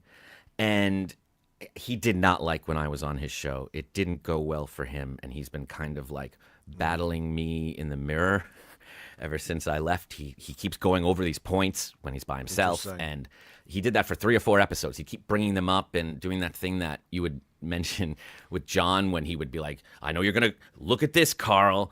Like, you're in his head. And I can see It's him. out of nowhere. Right. Yeah, it's a weird feeling. You can see him still, arguing with me on his show 3 or 4 episodes later, and I guess that wasn't enough. So he's like, I got to get what Granny Hall would call a real Jew in here and have them defend Shuli like Adam did, and then I can tell him all the things that I've been thinking of for the last 4 weeks and own this guy and feel better and get over it. Unfortunately, that's not what happened. And So this about is Shmuel Buckman who joined yes, the show. Yes, who I'm not familiar with. What is his history? Where does he come from? He's a big fan of the Dabbleverse. I see his name popping up all over, especially on the Shuli network. Did he have to be named Shmuel? It makes it so hard. We're trying so hard here. And like, Poor really? Adam. You got Shuli and Shmuel. Yeah, I know. It's been a tough go these last couple of years too. Okay, all right. But either way, this went so poorly for Quad that I would like to start at the end when everyone's just talking over each other and kind of it's chaos, and Quad is reduced to just saying the opposite of whatever his guest is saying, and that puts him in a bad position. Nonsense. Everything you were saying was nonsense. You win every argument. I know what that. can I say? No, I don't win it. I don't win you're every winning. argument. You're There's winning. no doubt about it. I get owned all the time. You know everything. You know what Shuli knew, when Shuli knew it, that he I never lied said I about did. that. Never that said I did. He did this. Never Jack said I is did. on saying Shuli took money. Okay. I just want to, real quick for context, I'm sure most people know what we're talking about, but Shuli's producer, a guy I knew as Iso Doe, who actually lives in the Rochester area, was caught with CP on multiple devices, hard drives, whatever it is, and was sentenced to, I think, 5 years in prison.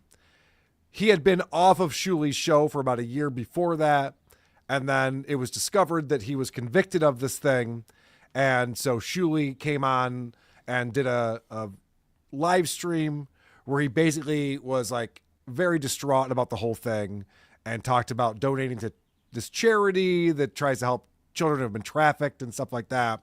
And since then, mainly Vince the midget, Vince the lawyer, has been pushing this narrative that Shuli knew well in advance of him making that video. And this seems to be a really big deal to guys like Quadfather. They talk about it all the time. It's a very important thing. When did Shuli know about ESO? And was he hiding that from people until it finally came out and everyone knew about it? So that's what they're discussing here. And you just heard Quadfather say that he's never claimed that Shuli knew. He never said that. And Adam, you could go back to previous episodes if you wanted to. I'd heard him say it. Multiple examples. And then I him realized I didn't even have to go that far. Here are examples of him saying that Shuli knew before he said it, just from this episode alone, including before and after he denied saying it 3 times in a row. When we're saying like Shuli knew before the day he made his little crying video that that entire situation was going on long ago, long before that. How do you know that? I mean, it was out there. Like, there's no way that even Carl didn't know about this shit. Like, why would he come out and make a crying video if he already knew? Because he's a disingenuous fuck, would be my point. Yes. That Shuli's a faker. So he play acted that entire crying video. That's what you did. I think so. 100%. Okay. 100%. Again, because I think he would have known that assumption. Before that day. Like I'm saying, if you know before that day and then you come make us a crying video, go fuck yourself. Right. But you don't know that he knew that beforehand. But I will say that I think that he's disingenuous and knew a way fucking more than he's letting on about what happened with fucking Isolina. Not based on anything other than your feelings. But that's not really what you've done on this show. I think what everyone is saying that he knew all about this for way longer than he fucking knew or is telling us about. That's what the problem is. We all think that he knew about the charges or what was going on and was too much of a bitch to come out with it. Shuli knew. You haven't said Carl knew. You haven't. No, I said Shuli knew. I said Carl knew. I would. What's specifically I'm saying that they knew? So you're using what I'm saying they knew is that there was charges against him before they came out with the statement that they. Shuli probably knew before the crying video, most likely. He would. I feel like there's no way that he didn't know before that day. I don't believe it. Wouldn't believe it. No fucking way. It's impossible. Improbable. Indeed. What a show. 3 hours of this. Just going, I bet Shuli knew. Oh, Shuli definitely knew. Carl definitely knew. These are Stuttering John talking points. Yep. Is what they're doing now. They're just regurgitating things a moron says. And I've said this before. I'll just say it again. It's so stupid to say that I knew anything about Iso Do. I didn't even know his real name. His name is not Iso Do. That's the only thing I knew him from. And they go, well, this is what Stuttering John says. I don't know if Quadfather says this. Stuttering John goes, well, it had to be big news in Rochester if this guy was caught with all this CP on their devices. Well, there's other fans of the Dabbleverse in Rochester, right? There's hundreds of people in Rochester who follow this shit. None of them decided to go on Dabbleverse Anonymous or the WATP subreddit or anywhere and show the news clip or the story. How is that possible? Maybe no one knew. I'm just throwing it out there that nobody fucking knew. And it's weird to watch something like this, Adam.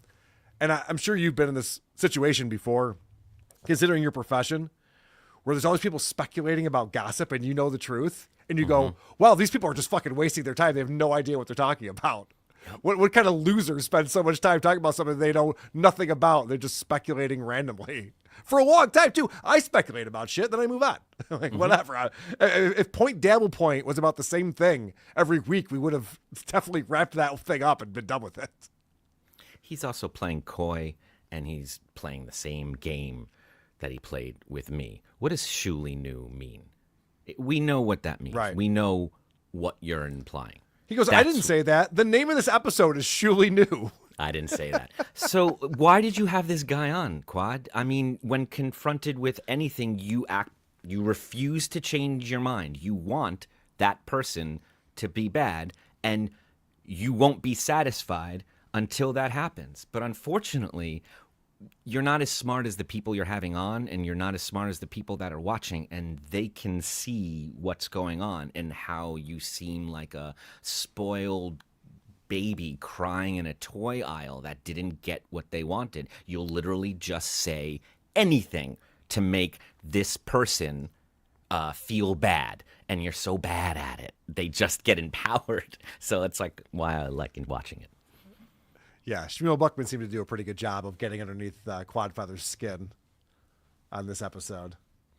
And what's really interesting is how we got to this point where he's kind of losing his mind. And that's because it was brought to Quad's attention that a member of the BYB panel had taken a screen grab of some boy with his shirt off and spread it around.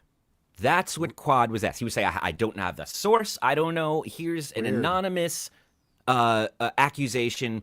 What say you, Quad? And here's how he responds.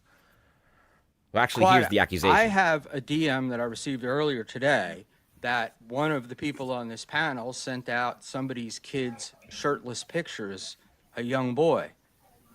But I'm not a young boy. I don't know didn't where say that anything. information came. Not that I don't know where I know where it saying came you're a from, senior. but I don't know that it's true, and I'm not going to associate that person and the other people on the panel with that behavior. Well, who if sent that's it the out? case. Who I'm sent telling it you. out? We're Well, not then going- don't bring it up, we're dude. not If you going- ain't gonna Well, fucking was it say their nothing, own don't bring it kid? the fuck up. Oh, weird. So if you don't know the facts, you shouldn't bring it up. That's weird. And it wasn't even a question. They're like, this is how life is. There are Right, yeah. codes, there are what morals. are you thinking? You're just like going to speculate and start accusing people of stuff when you don't know anything about it? Mm-hmm. Why would you do such a thing? And this is the best part right here. Here is how a proud gun enthusiast and patriot like the Quadfather handles an anonymous secondhand threat. Here's how he handles it. Your kid If you're accidentally stupid enough walks in- not to your kid protect your kids accidentally from walks live into streams. a picture that you don't believe is being sent out. You're on the YouTube, internet and then on you're- with your camera on. and Are you're you taking- fucking retarded? But why would you why would you screenshot that and then send that out to other people? That's Who kind gives of a creepy. fuck? You Why know, don't you that's protect creepy. your own kids? You're okay with that. So you do that. So So you'd be Well, perfectly happy sending obviously. out the Obviously. kid accidentally Obviously. being photographed. I confused mean, right now. I'm yes, very confused. yes, obviously, I had no problem with doing it because I did it. Yeah, motherfucker. So, should I have my hypocrite police shirt on? Is that what you're saying here, Adam? I think we got 2 tickets to the hypocrisy policeman's ball. I think you're right about that. Well, Quad really steps in it. And that's the problem with not understanding your argument, just being, I don't like Shuey. I don't like Carl. So I'm just going to say this stuff about them. And then you go, yeah, but you did this thing. That's the exact same thing. Yeah, of course I did. Go fuck yourself. Yeah. Okay. Weird. Quad doesn't understand. I thought he was open-minded, so I went on to do his show. He convinced me otherwise. He's a proud boy. You thought he was an open-minded proud boy? I thought he was. I thought he was open to listening. Yes, I understand. I'm naive. I get it. No, But I love I that thought- about you. I thought we had a common enemy, and at least we'd be able to have a civil discussion. But this is dangerous, and this guy doesn't see it. He's so dangerous. When you will not back down from your point of view, regardless of what the facts or the world or everyone you love tells you, that's dangerous. That's how people end up, right, in bad situations. And this guy, you can just see him being like, just like him and Chad showing up to KB's house with a gun, being like, I thought this is what you wanted. I don't understand. Right, yes. All right, what's the next clip you have out here? Oh, here he explains how even though, yes, he did take a picture of a shirtless boy and spread it around to his friends, you cannot blame him for doing that. Oh, good.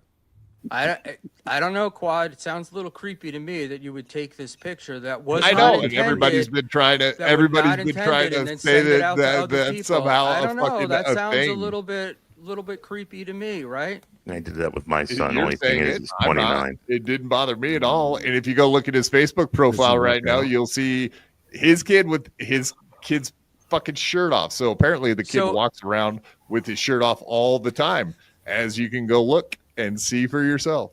All over the place. His kid walking around with his shirt off. So apparently that's the thing.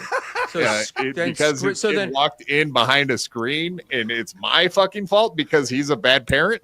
I don't fucking think so. Wow. I think you labeled this one, well, look at how short her skirt is. What do you think's going to happen? He was asking for it. A He was little wearing a victim short blaming. skirt. A little victim blaming going on. And there. where were his parents?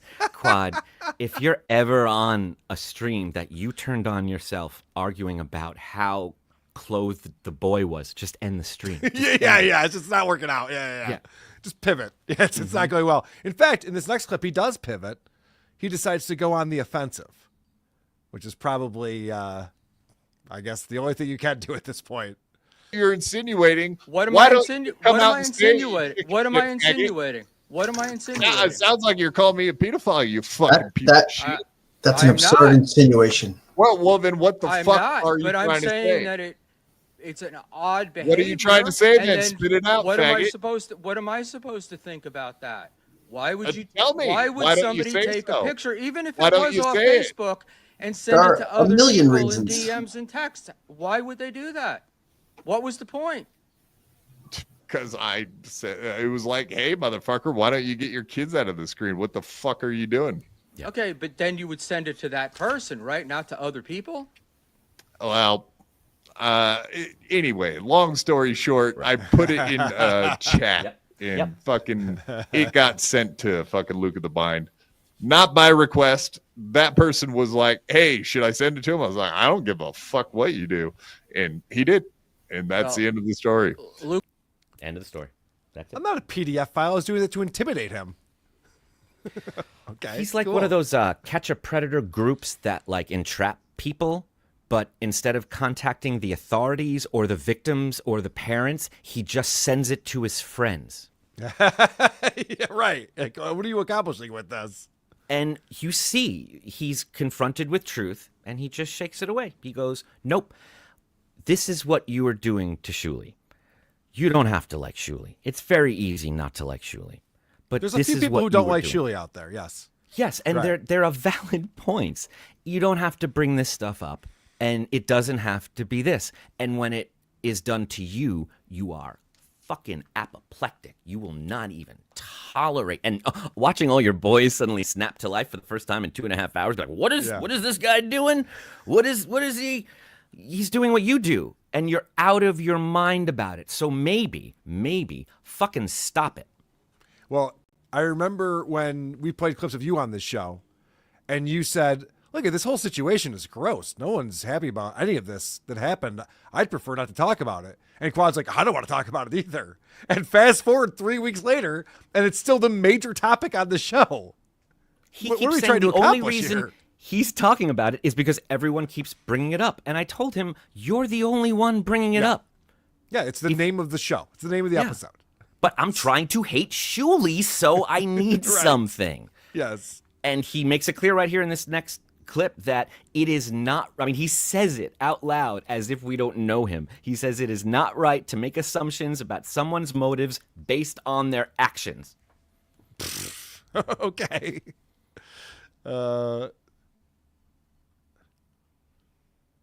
I'm glad that you brought that here to use it against me. That's funny. You're almost like another, all these other disingenuous fucks that all of us have I'm an not issue with. disingenuous, Quad. I'm just Oh, making you're a absolutely comment that disingenuous. You would have brought that up to me you- on our no, phone call I at any didn't. point. I got that DM about an hour ago unsolicited. Whoa, hold on a second. You would have brought that up on our phone call. Is this a pre-interview that he's doing? That's what it sounds like.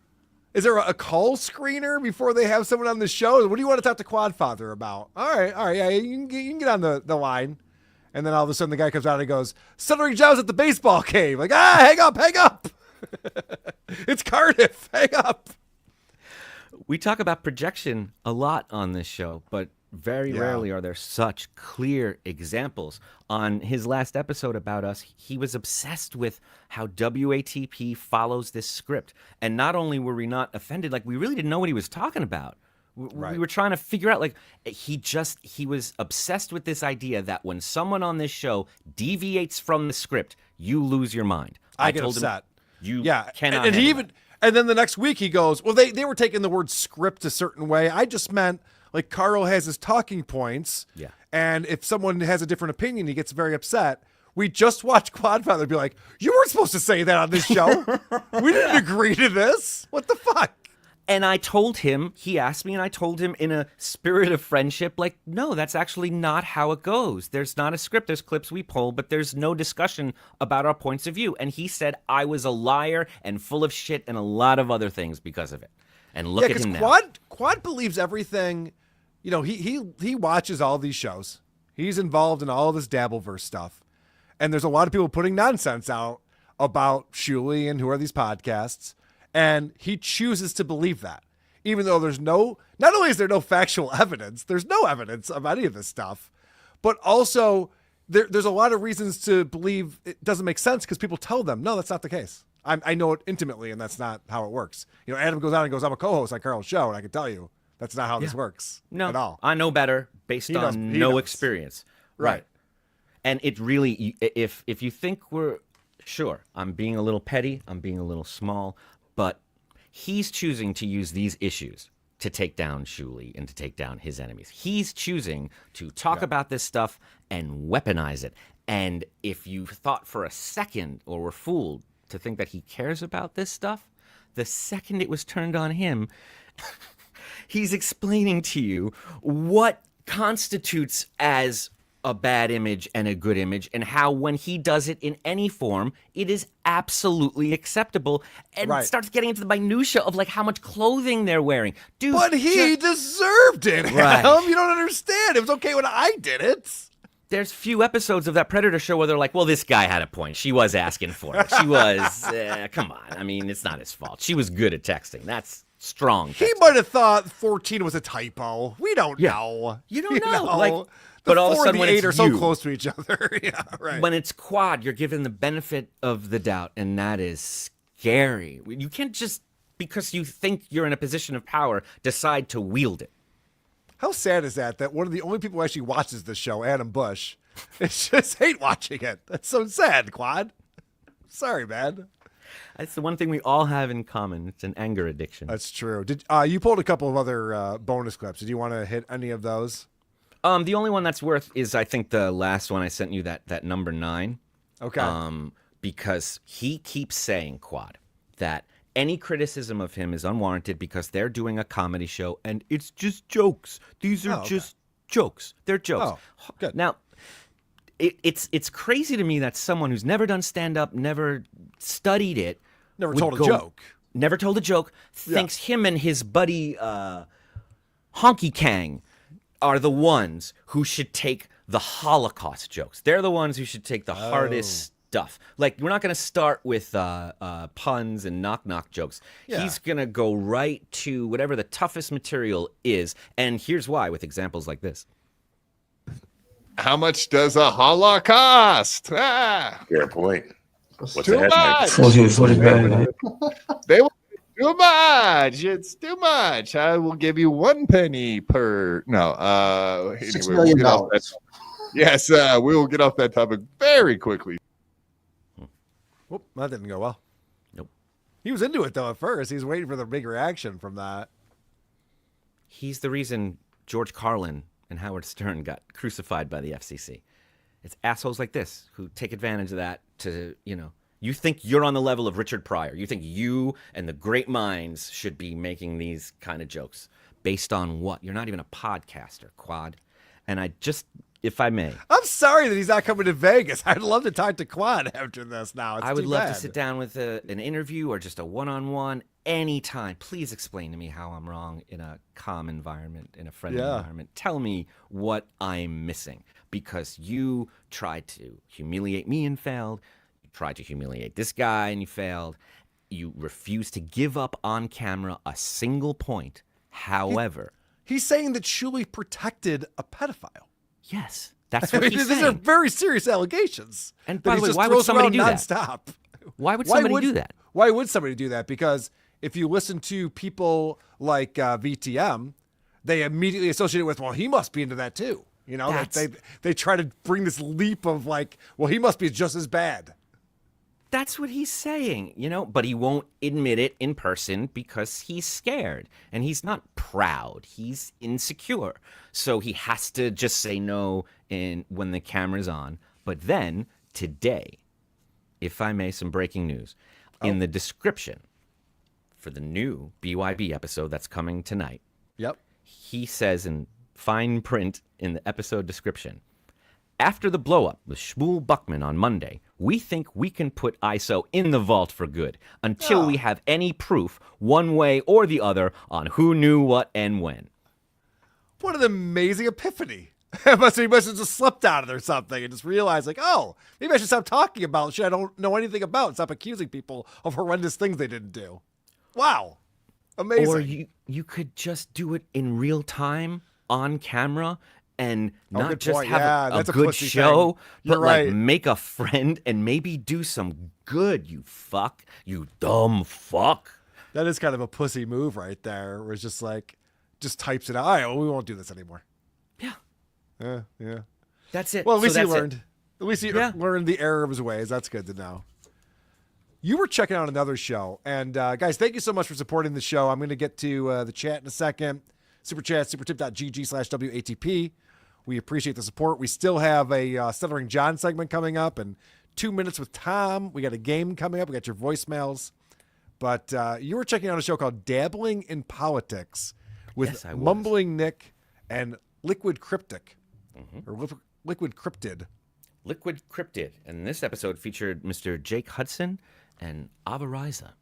Yes.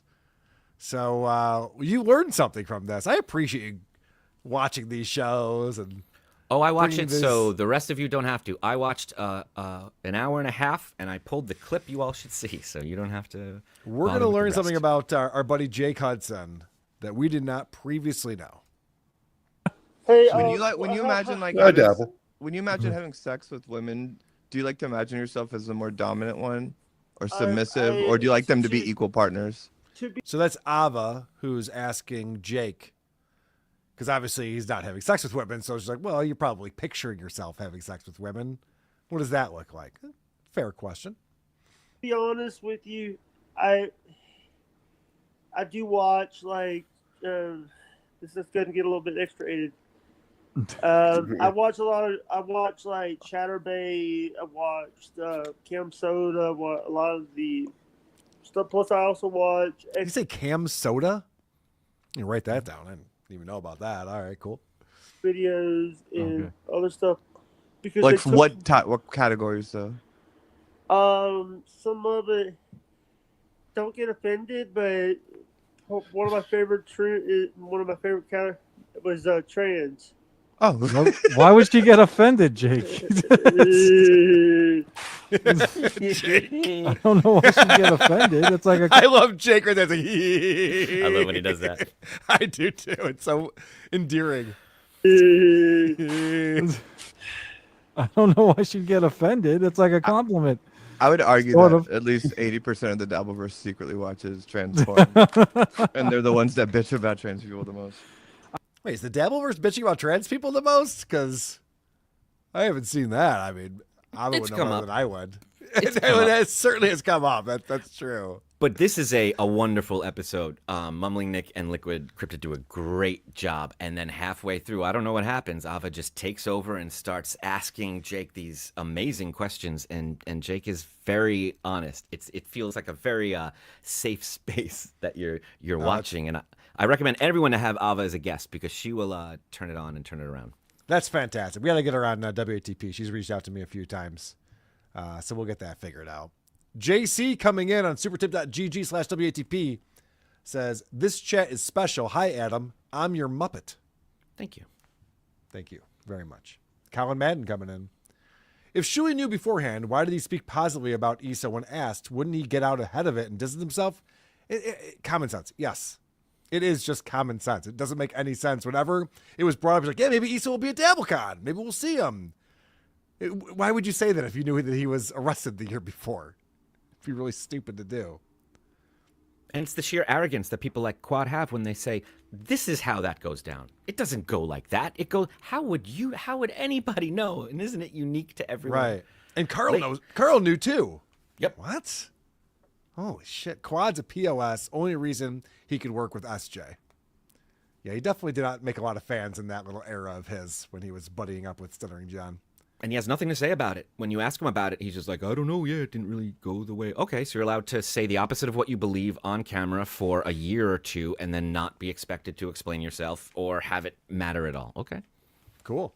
Cool. Good rules. Laziest Man on Mars, $5 says Quad's literally a quad for jumping headfirst into something without knowing what was under the surface. Don't change, dummy. I was going to make a reference to that. I figured it was not cool, but thank you, Laziest Man on Mars. You bring up a good point. He should learn from that, I think is what he's saying. Steve C, $5. Adam, Quad is a slow. Didn't Carl tell you? You're literally yelling at a legit tard. If that's true, I feel bad. I didn't see it that way. I don't see it that way either. I don't think he's a slow. I think he was a normal Proud Boy before his accident. But then again, what do I know? All right. We have reached that time in the show. I am very excited to hit this drop. Bloody ass. Can I get a little sympathy? Because I got a bloody ass. I'm bleeding generously. Because I got a bloody ass. Breaking news. I forgot who sent this to me, so I apologize in advance for that. But do you remember when we were watching Stuttering John on with Nick from Primal Scream podcast, this most recent episode? He talked about his band Stiff Minister, and he said our band had a motto. Do you remember that, Adam? Oh God. If it ain't stiff, it ain't worth a fuck. Right. Is what he said. Turns out he stole that from Stiff Records, who sells the t-shirt right here. You could purchase the if it ain't stiff, it ain't worth a fuck t-shirt. So even his dumb band slogan or tagline or motto, whatever it was, he ripped off from someone else. Which is weird because he didn't have to. I remember as a kid growing up in Long Island, just seeing that Stiff Minister logo on the desks and on the lockers and just everywhere you went, it was Stiff Minister. Did you go to school with John? Just on Long Island. They were the whole tri-state area was, we called ourselves the ministers. We were fans, you know. I'm sorry, I got distracted for a second only because Shmuel Buckman did give us a super tip that we'll get to after this segment. So we'll get some more information on the last thing that we talked about. Fantastic. Sorry, getting over a cold. All right. Now, where I left off with the interview, and I got about 20 minutes into the interview the last time we covered this, it was where Nick, the host of the show, made the mistake of calling John a whackpacker. And it was very clear he didn't understand what the term whackpacker meant in the lore of the Howard Stern show.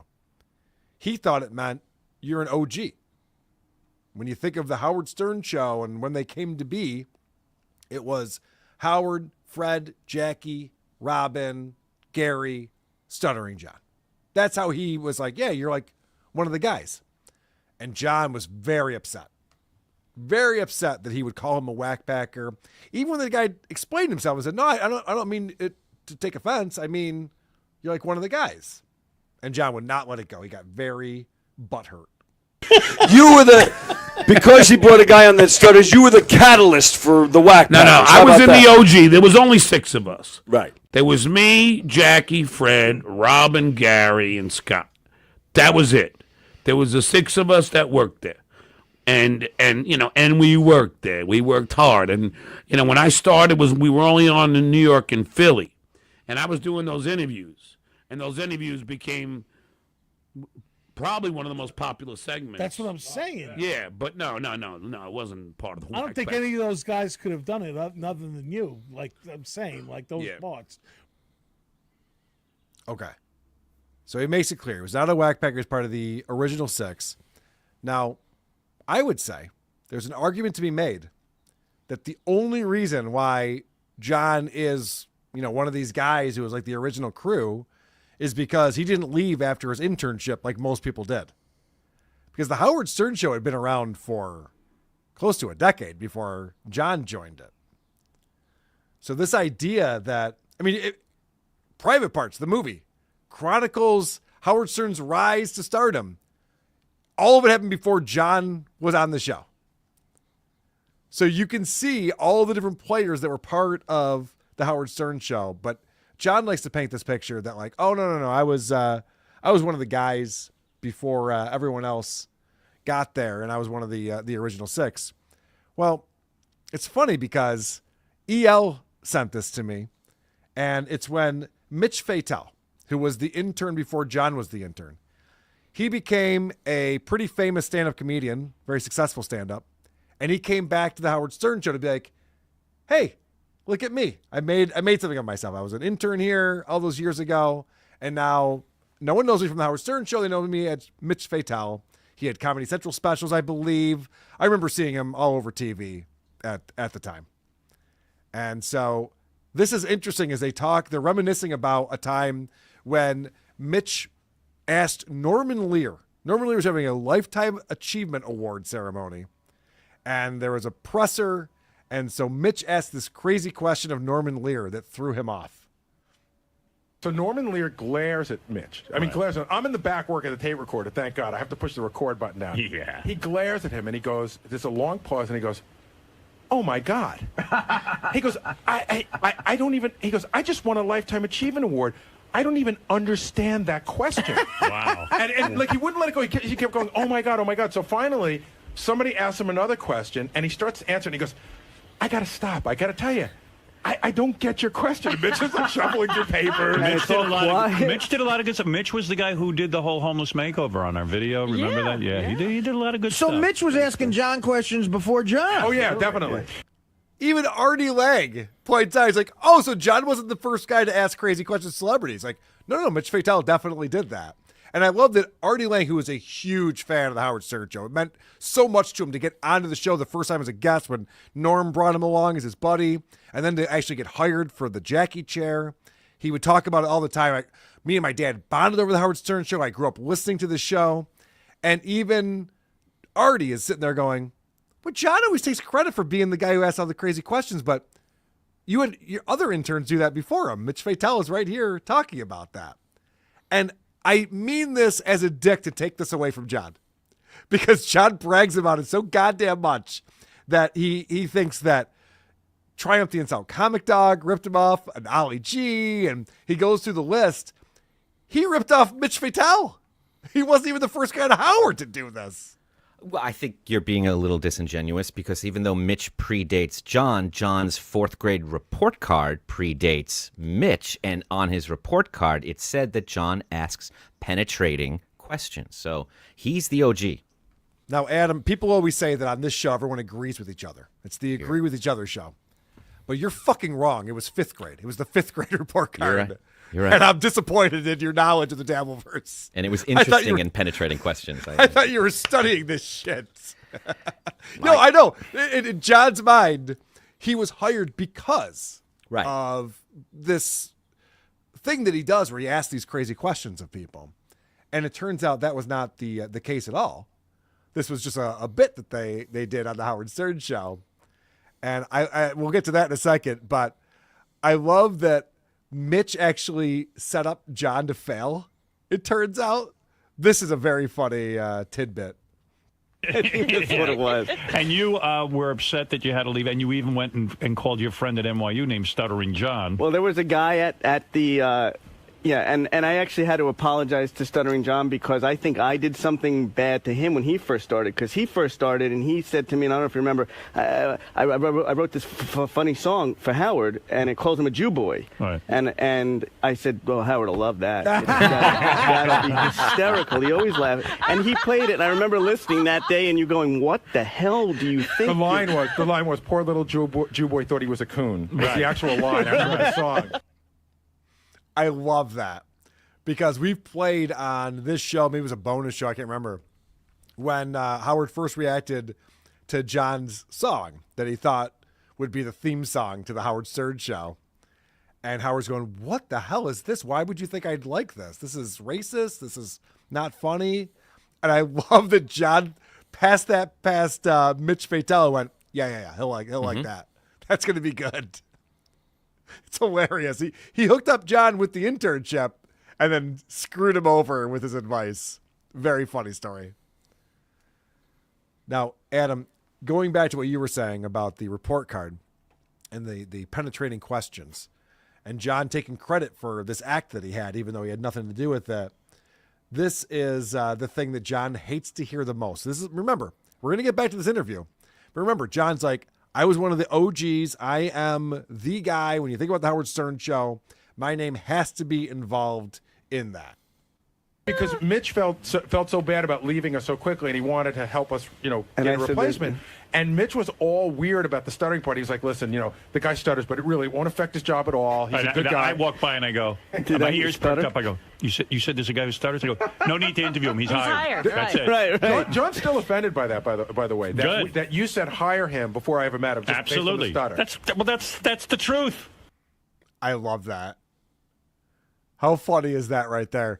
John's still offended that you say you hired him sight unseen just because he stutters. Howard's like, yeah, well, that's why. That's why we hired him. And for John to take all this credit for being part of the core of the Howard Stern show when literally he was just an intern who overstayed his welcome. And it shows you how backwards wired his mind is. Instead of being grateful, going, my God, my stutter actually caused something positive, he's resentful for it. Right. He thinks he deserved more and better. Yeah. What did he think of your writing sample, John? Did you give him one? No, you didn't. So what the fuck is he supposed to go on? Yeah, you were not hired because you were talented or funny or interesting or anything. You just had a speech impediment. And if you wanted to actually inspire stutterers at that convention that you were the keynote speaker of, you would tell that story.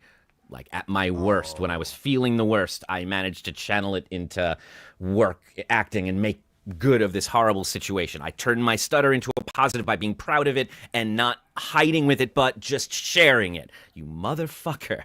Instead, all you feel is the negative for not being accepted as a writer when you haven't even written anything yet. And he's even with this interview that he does with Nick, he constantly has to say, I was a writer on the Howard Stern. I was a writer. He was a call screener / stunt boy.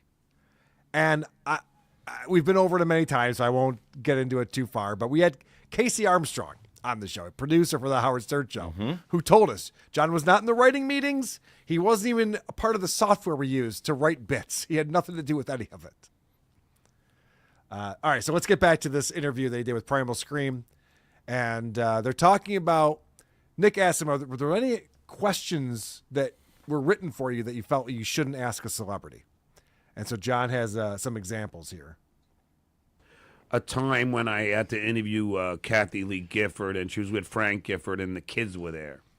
So I wouldn't. I wouldn't insult their parents to the kids. I felt that disrespectful. That was nice, man. Like in fact, when there's this fucking guy when I'm pulling, I'm banging a left to come, on the road that's leading up to Governor's off of Division Avenue over there. Yeah, so coming off of Hempstead Turnpike. Yeah.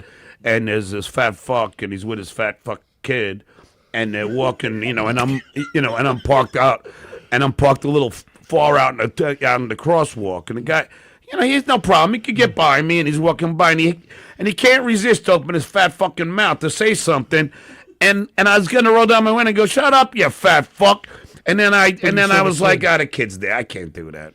No, I'm not. That was nice of you. I'm not going to insult the guy's father, and I'm not going to do that. It's just, like people don't like. It's like I would never say something so insulting. Like I would never say you were part of the whack pack or anything. No, I wouldn't do that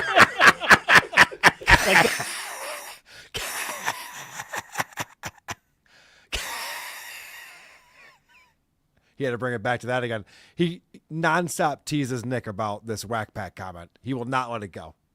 Just in case anybody thought for a second that he had learned anything from the Chrissy Mayer interview, which he claims he learned. And if he would have done it again, he wouldn't have overreacted. Here he is doing the exact same thing again. How interesting is that clip, though? So he goes, if you ever do, I give you questions you didn't want to ask. He's like, yeah, one time, Kathy Lee Gifford had the kids there. And that reminds me, just on my way over here, there was a fat fuck who said something to me, and I wanted to tell him off, but his kid was there, or else I would have really given him the business. There's a lot of hostility in this man. Yep. That's a weird anecdote to throw out there, where some guy's just like, hey, buddy, you're parked right in the crosswalk, and John wanted to roll down his window and tell him what for. He doesn't know who he is, so he doesn't know if he's supposed to be the nice guy or the tough guy while he's telling a story, so he decides to be both. Yeah, I was ready to murder this asshole, but his kid was there, so I decided not to. Thanks. Yeah. Congratulations. And you can tell this host has spent a little bit of time with him because he has the same way of dealing with John that anybody does who spends too much time, which is he's afraid of him. He's been with him long enough. I was like, wow, it's the guy from the show I liked, and he's telling me all these great stories, and we're drinking beers. This is amazing. But the guy said one wrong thing at some point or did something wrong, and he saw John snap and do that whack-packer bit, and he went, oh, fuck, there's another side. And then every other moment you see from these people, you see it from his co-hosts, is just, I don't want that to happen again. How do I prevent that from happening? So they're over-complimentary, and that doesn't help, and they try, and they try, and they try, but there's nothing you can do. He's a horrible person who's using you, so he doesn't give a shit. That sets up this next clip perfectly. Because you can see that Nick is feeling so bad because he just got berated by John. I didn't play all of it, but we played it on the last show. We played some of it here where John's just like very upset that he was called a whack packer. And so Nick's just like, he's like stumbling. He's like, oh man, I didn't mean it, man. Yeah. Right. He's not part of the whack pack either. No. No. I can't believe it. Now all my friends are going to laugh at me that I insulted Stuttering John. It, you know what? Trying to no. Trust me. I don't care.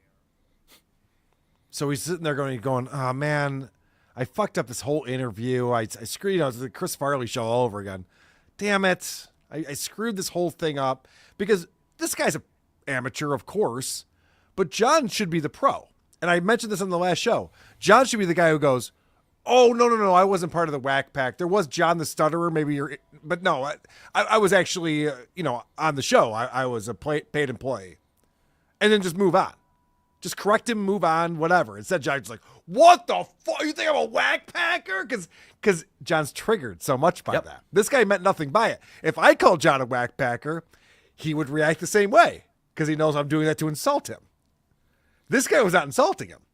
And John can't take it in the context that was actually put out there. Because he doesn't live in that context. He has no awareness that Beetlejuice and High Pitch Eric are more popular than the Howard Stern show right now. The word whack pack is something people who don't really know about the Howard Stern show, they know that. Like people that don't know the Grateful Dead have heard the phrase deadheads. So they meet Mickey Hart, the drummer, and they're like, oh, you're with the Grateful Dead? Are you a deadhead? Mickey Hart doesn't go, come here, you fuck.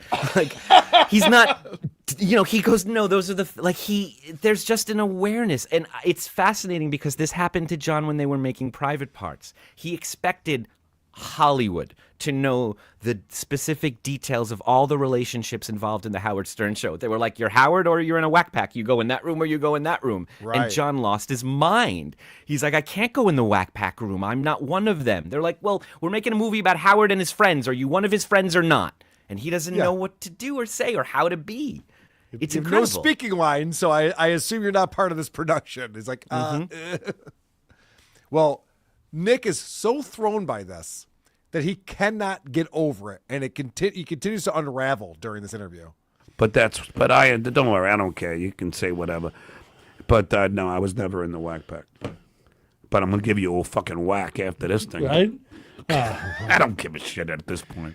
See, man, I was trying to be nice, but I fucked it up, man. I can't believe it. Don't worry about it. It's but I cannot get past it now. Nicky fucked up. You didn't fuck up. It's all good. So, what else did I want to ask you? Oh, he's so flustered. And I feel bad for Nick right here because, as I said, if John would have handled this with some grace, this would not have happened. But John reacted so poorly. This guy's just like, oh my God, I've ruined the entire interview. I fucked this. You're doing me a favor. I fucked this whole thing up. My friends are going to berate me. Shuli's going to reach out and want me on Point Dabble Point and Uncle Rico shows. This is a disaster. What's going on? And too little, too late. John goes, nah, I don't care. It's not a big deal. Oh, that's way too little, way too late. You've already let him know it's a big deal and you're pissed. How many times did you just bring it up? It's the guy's big interview, Mm-hmm. And because John is impossible to work with, he refuses to riff. You talking to him throws him off. So he resents you even making a sound. He can't turn it into a bit. The guy's trying to do a little bit. He's trying to make it cool again, and you can't even help him with that. Right. You're the worst person to interview or improv with. This is not your medium, John. He's not a professional. And he's big timing this guy who's probably done more podcasts. And why are they sitting on high chairs? Why are they sitting like someone's about to give them a meal on a tray? I was going to say, I don't think this guy could get up out of a regular chair. Nick's a big boy. Wow. Yeah. Why is John's arm? They look like marionettes from that Christmas thing they play, that old. Yes. What are they doing? John's arms have gotten longer as he's been shrinking, right? Yeah. He's been shrinking down and his arms are staying the same size. That's it's disproportionate. Mm-hmm. It's fun to watch. All right, so now let's get into John's glory days. Because the last episode we talked all about the Battle of the Bands in high school. And I was amazed by those stories because I had never heard them before. He was making up brand new stories about guillotines and pig's blood and coffins and bikini seniors in high school girls and all these crazy things no one's ever heard before. In fact, when I went on Drew Lane's show yesterday, Drew insisted I bring those clips again. He's like, you've got to play these clips on the show. It's incredible. And it is. I can talk about it all day. And I couldn't believe he spent 20 minutes of the show talking about high school. Yeah. Considering he did get a record deal and he did go on tour. So finally we get to, he's always trying to impress this podcaster. So now he's going to try to impress him with some of the names and the bands that he opened up with. And of course, they had a long conversation in that car ride back to Long Island where John drank 8 beers in the back of the car after ChillerCon. And so they've already had the pre-interview here. Nick knows a lot about this. I didn't realize you opened up for Crew when Karabi was the lead singer, right? Yes. Dude, I fucking love that album. Well, it's weird because Typo Negative also opened up. Yes. Great band. Yeah, and I hung out with Pete Steele. What a weird way to react to that. Yep. First off, Nick is being so generous. Oh, I didn't realize you opened for Motley Crue when John Karabi was the singer. That was the worst era of Motley Crue. I believe I watched the documentary where I went, yeah, we didn't know what the fuck was going on. No one was coming to our shows anymore. It was a disaster. Grunge was here. Motley Crue was here. Their singer left the band. Like, it was a disaster. And Nick is so nice. He's like, oh my gosh, John Karabi Crew? Are you kidding me? I would have loved to have seen that. Nobody wanted to see that. That was garbage. You got to see Van Halen with David Lee Roth? No. With Sammy Hagar? No. The guy from Extreme? Yeah. Gary Cherone. My first Van Halen concert was Gary Cherone Van Halen. I'll never forget it. Oh, God, so bad. And the idea that John would sit there and just be like, well, you know, the weird thing about that is the Typo Negative was also opening. What? So you just wanted to name drop a few more things, I guess? That was the reason for... Because, yeah, there's other bands. And by the way, it also shows you that John's band was before anyone got to the venue. Because I've been to these arena shows, and this might have been theaters at this point for Motley Crue, but there's a band that plays before the bands that you've heard of, and everyone goes, doors at 7? I'll get there at 9. Yeah. That's how that sounds works. about right. Yep. And very much like our friend KarmicX, John has these tells. He always says, you know what's weird or you know what's funny when he wants to name drop. And the name drop is neither weird or funny. It's just a name drop. There's nothing weird about Typo Negative also being on the bill. You know what's cool Do you know what makes me look cool? These cool people were also there. Yep. All right. It never goes anywhere. And this happens over and over again. Let's talk about Ozzy. I got to say, I mean, I opened up for everybody. I opened up for Ozzy at Jones Beach. Which is not... Was that the dysfunctional picnic? Yeah, which is not too shabby for a whack packer. I opened up for... I got to say, that's a career highlight. Yeah.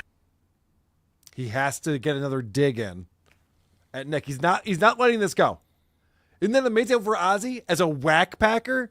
John, he didn't know what whack packer meant. He wasn't trying to insult you. He told you that multiple times.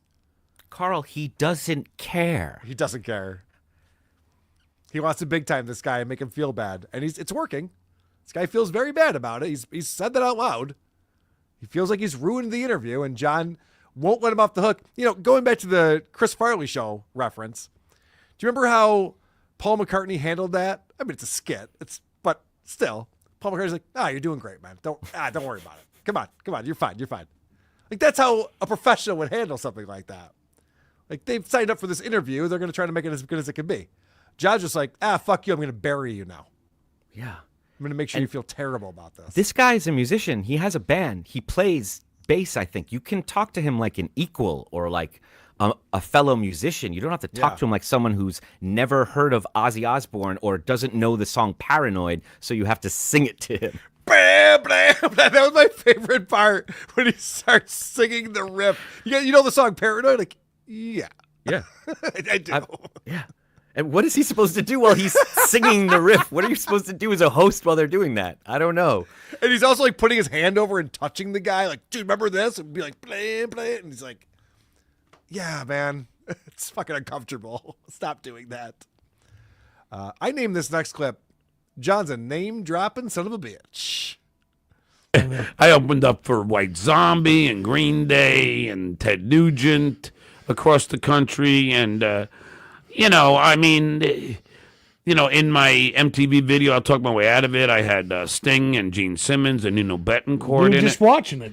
Yeah, I Cool mean, video, man. Grandpa Al and Barry Williams, Greg Brady, and Gilbert Gottfried, the late great Gilbert Gottfried. So I mean, it's like it's weird because you don't like it's. What I love about that is that John is just bragging and name dropping, and then he realizes there's no way to end this brag session eloquently. So he goes to his go-to, and it's weird because, God damn, why did I just drop all those names just now? And it was everyone he could muster. It was every name he could think of came out of him just now. It's funny. It's weird. It's funny. It's weird and funny. Because he's trying to impress this guy. And it's weird that John would feel the need to show this guy that he's a get. He should realize that and act like he's been there before. If I can sum up Stuttering John Melendez, he never acts like he's been there before. He's constantly doing a touchdown dance. Sometimes he got tackled at the 4, but he's still doing a touchdown dance. Like, John, I think you've been there before, buddy. Even in this video at the very start, while the guy's doing his introduction and John has to wait, the guy's doing his bit and John has this look on his face like, what are you doing? Like, this is so weird. Why are you calling your audience names and having a set intro while I sit here? Like, he can't do anything correctly. Yeah. The other thing that's bizarre about this interview, and I did watch Blind Mike talk about this, so it's not because I saw him talk about this. We just both picked up on the same thing. John's not answering questions. The interviewer didn't say, who have you opened for on the road? Who have you met? What's like, give me some names. Like, that's amazing. You've had such a career. John's offering all of this stuff up out of nowhere for not even being asked about it. He's just like, yeah, I mean, it's weird, Ozzy and Stone Temple Pilots and, just throwing out all this shit. Just like, and then he gets into this bragging loop that he can't get himself out of. It's odd because even at Chilicon, like, people come up with albums, they come up with books, they come up with all different things for me to sign, and it's just like you go and then you think, well, wow, Jesus, wow. I mean, I'll talk my way out of it was the single for my album, but Airheads also wanted it to be their single. So, and it ended up going to Motorhead because Atlantic wanted it as my single. Yeah. But I hung out with Lemmy and Chris Farley and Adam How was Sandler. hanging with Farley? So this is just John's just doing his own show. This guy's not asking any questions. He's just, this is my life, Stuttering John. Oh, and it's weird because I hung out with Lemmy and I did this thing and that thing and everyone wanted my song and we didn't know where to put out the single and everything was so great. So finally, you just heard right there a question. How was hanging with Farley? Great question. The guy hears a name and he goes, I love Chris Farley. What was that like? What was the experience hanging out with Chris Farley? And I can't wait to hear John's answer because I've never heard him ask this question before. And I would also like to know, what was it like hanging out with Chris Farley? Steve Buscemi? What's that? How was hanging with Farley? Great. I mean, it was just like I was one of the gang. Yeah. You know, that's one of the things that you don't like. And on the Tonight Show, with those cold opens, I got to direct Adam Sandler and Jack Black and David Spade and Charlie Sheen. Charlie Sheen invited me to a Super Bowl party. Whoa, what just happened? How was hanging with Chris Farley? I got invited to Charlie Sheen's Super Bowl party. That was the answer. It's even worse than that. The guy's saying, what was Chris Farley like? And he's saying, I was just like one of the guys. He liked me. Yep. You know what's great about Chris Farley is that he liked me. And that defines him. Yeah, that's not the question at all. And I want to point something out here that does not go unnoticed. John's stories about high school are so elaborate. He talks about going to the butcher to get the pig's blood and then setting up the trap door to get the guillotine and the head chopped off and then spraying the audience and then what song they played and how the riff went and then what the songs after that, and he knows the set list and he remembers the tunes and how people reacted to it and how much money he made. Everything is detailed and specific. What was it like hanging out with Chris Farley? I also know Adam Sandler and I also saw Charlie Sheen and I was on the Tonight Show. Like, there's no stories there. And I have a theory, Adam. If it's not integrity verification, you're full of shit. That's the only. I think the high school stories are all made up. How dare you? And no one's going to call about it. But if he were to go out and just be like, yeah, Charlie Sheen and I were doing blow on his piano, his grand piano during the Super Bowl, someone might be like, hey, Charlie Sheen, John said this thing happened. You know, like, you can't make shit up about people who are well known, but you can make shit up about the hottest girl in high school. Like he likes to brag about banging that centerfold, but he only brags about the one who has passed away. And he says the name, but she's dead. So he can say that. I've got other hot chicks too, but he doesn't say that. Like, he never elaborates on things because he knows that he's lying about it. Like, there's nothing there. There's nothing to it. And he believes in the almighty potato that is constantly behind him and going to fact check anything he says. And that potato is on his mind when he says those things, and he reveals that later on when he tries to correct himself about who won the Battle of the Bands. Yeah. Well, that was the funny thing too. I never said this because I played that clip on WTP and Drew Lane where they go, oh, well, you won the Battle of the Bands, right? He's like, well, they didn't pick a winner. After all of those lies, why don't you just be like, yeah, we won the Battle of the Bands? Well, he hears himself say that and then doubles down, which is amazing. He goes, well, they didn't announce the winner, and he heard that. He's like, wow, I can't not have won after all of that. So, yeah. And he goes, you hear the fantasy? He goes, yeah, I mean, I was rubbing it into all the other bands, because every high school has like a dozen bands. There's always like too many bands. I rubbed it in their faces how sick my solos were and how the girls terrible they were. Yep. As an expert who I played in a Battle of the Bands in my high school on Long Island. Beautiful. Now, you have some experience with this. Direct experience, real life experience on this topic we're talking about. Howard Stern even mentions my high school in the first paragraph of Private Parts. So there's my credibility. And this was really badass, we said we were going to play one song, and then we played another Brick in the Wall by Pink Floyd. Oh, we don't need no education. We were like, you let that school know. Uh-huh. It was And badass. can I tell you something? I'm getting douche chills. 'Cause I'm gonna tell you this. I did almost the same thing. Motherfucker. In high school, and there's video of this. I'm teasing that I might put it out at some point. I was in a talent show where my high school band played, and we said we were going to play Porch by Pearl Jam, and we did. And then we went into Rape Me by Nirvana. We didn't tell any of the teachers. Did not. We didn't tell any of the teachers we were going to do that, and we got a circle mosh pit going in the auditorium as we were playing the Nirvana. And I remember afterwards, someone was like, "I didn't know you were going to play that song." One of the teachers or something. We didn't get in any trouble. It didn't matter. No one cared. How much were you paid for that gig? How much were you paid? Exactly $0. Yeah, I made $0. It's how much you get paid to perform in high school. But I just want to take this a step further because what the stories we both just told are very cringy and awful and embarrassing. Yes, correct. But we didn't claim to have written those songs. Nope. And there is a movie by I'm Noah not even Baumbach. proud of it. There's a I'm movie sorry. where this kid plays a Pink Floyd song. He plays like Wish You Were Here at the talent show, and it goes over really well. And the principal's like, wait a second, that's a Pink Floyd song. He said this was an original. And he talks to him about it, and he realizes the kid is delusional and not okay. He says to him, you didn't write that song. And the kid says, yeah, but I could have. The principal realizes who he's dealing with. This man says to John, oh, you did the Alice Cooper thing. You did the big Alice Cooper bit. If this really happened as a high school kid, John would say, yeah, we were the biggest Alice Cooper fans. So we ripped it off and we did the whole Alice Cooper thing. It was so cool. Maybe I'd believe it. The fact that he says here, Alice who? He did what? Oh, I didn't know that. Anyway, back to the pig's blood. I got 6 quarts for $4.95 from Sam the But really? God.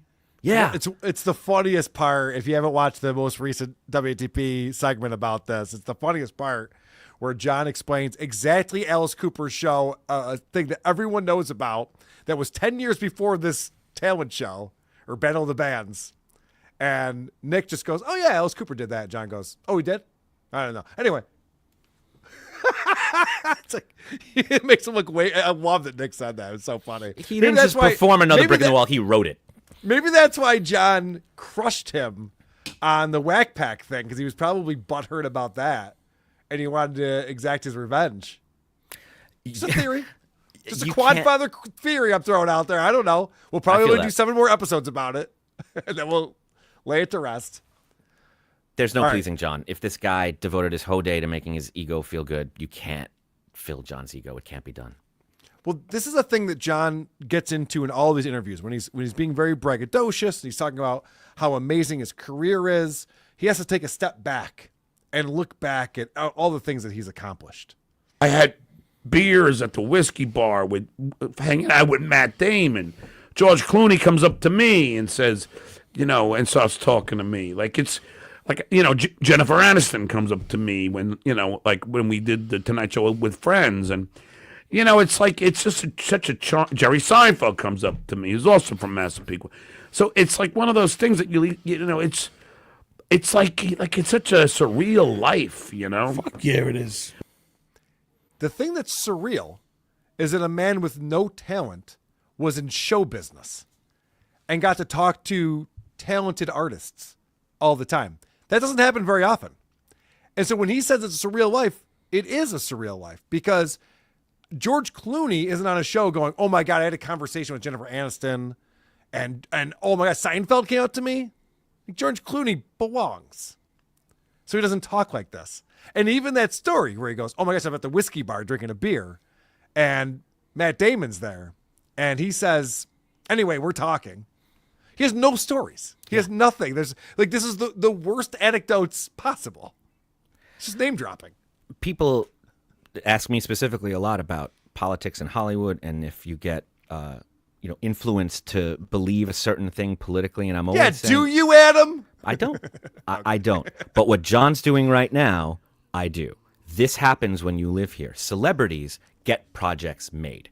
They just do. If you can guarantee this celebrity will be there, the money shows up. So when you say their name, the heads turn. And if you live in LA too long, you start to think the rest of the world is like that. When you leave LA and the end of your story is, and Matt Damon was there, and everyone on Long Island is like, and and you don't have anything else, you stop telling those stories and you realize. Or I had a friend from Long Island that asked me, he goes, hey, man, I love visiting you in LA, but when we go out, can you stop introducing me to people as what I do?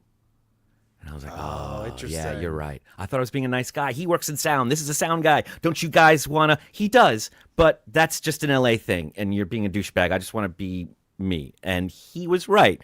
John has no friends to tell him this. He has no sober experiences to learn these lessons from. So he doesn't understand that it's cool, but it's not, we don't give a shit. It's not a story that Jennifer Aniston was there unless something interesting happens. It's very interesting that John has learned no lessons. He's been alive for 60 years and hasn't realized that we're not impressed. You were on the Tonight Show. I imagine you've met every A-list celebrity. I would assume you have. I'm frankly shocked that you haven't turned that into anything. I know you live near the Kardashians and they were at your New Year's Eve party. How have you not turned that into something more for yourself now? Now you live in Cape Coral, which is a shithole, according to some people. The fuck would live there? Who the fuck would buy a house in Cape Coral? What are you thinking with that? So then John, because he's always up in his own head, and even when he's on these other shows, he's thinking about Shuli. And so he just throws out a comment. But then again, then we go back to that kid sitting in the picnic chair. Selling, it's just always hustling, and that's who I am. Like, I don't fucking drop out of high school like some of these losers. I don't fucking, I told you what a gold distinctive effort thing. John's fighting a battle with Bob Levy right now. How did this happen? He was just talking about hanging out with Ben Affleck or whoever. He's throwing out all these A-list names. And, before that, he was on tour with all these bands. And he's throwing out all this shit. And then he's just like, and you know who's a real loser? Is the shit way. What? He's arguing with somebody in his head. Yes. Whenever he says these, proud accomplishments, he acts like he's saying it to someone who doesn't believe him. Even when the person's like, amazing. Oh, you're amazing. All he hears and sees is pushback. So he's arguing with this guy who can't agree enough. Right. It's never enough. The gold certificate, he brought that back again too.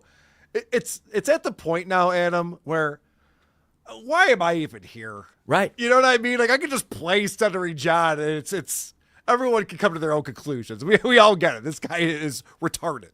This guy is a pathetic idiot. It's incredible how bad he is at life. All right. Let's move on. John decides he gets an opportunity to insult his host Nick here. He decides that he's above that. He's not going to do it. I am. I'm part of the whack pack. Yeah.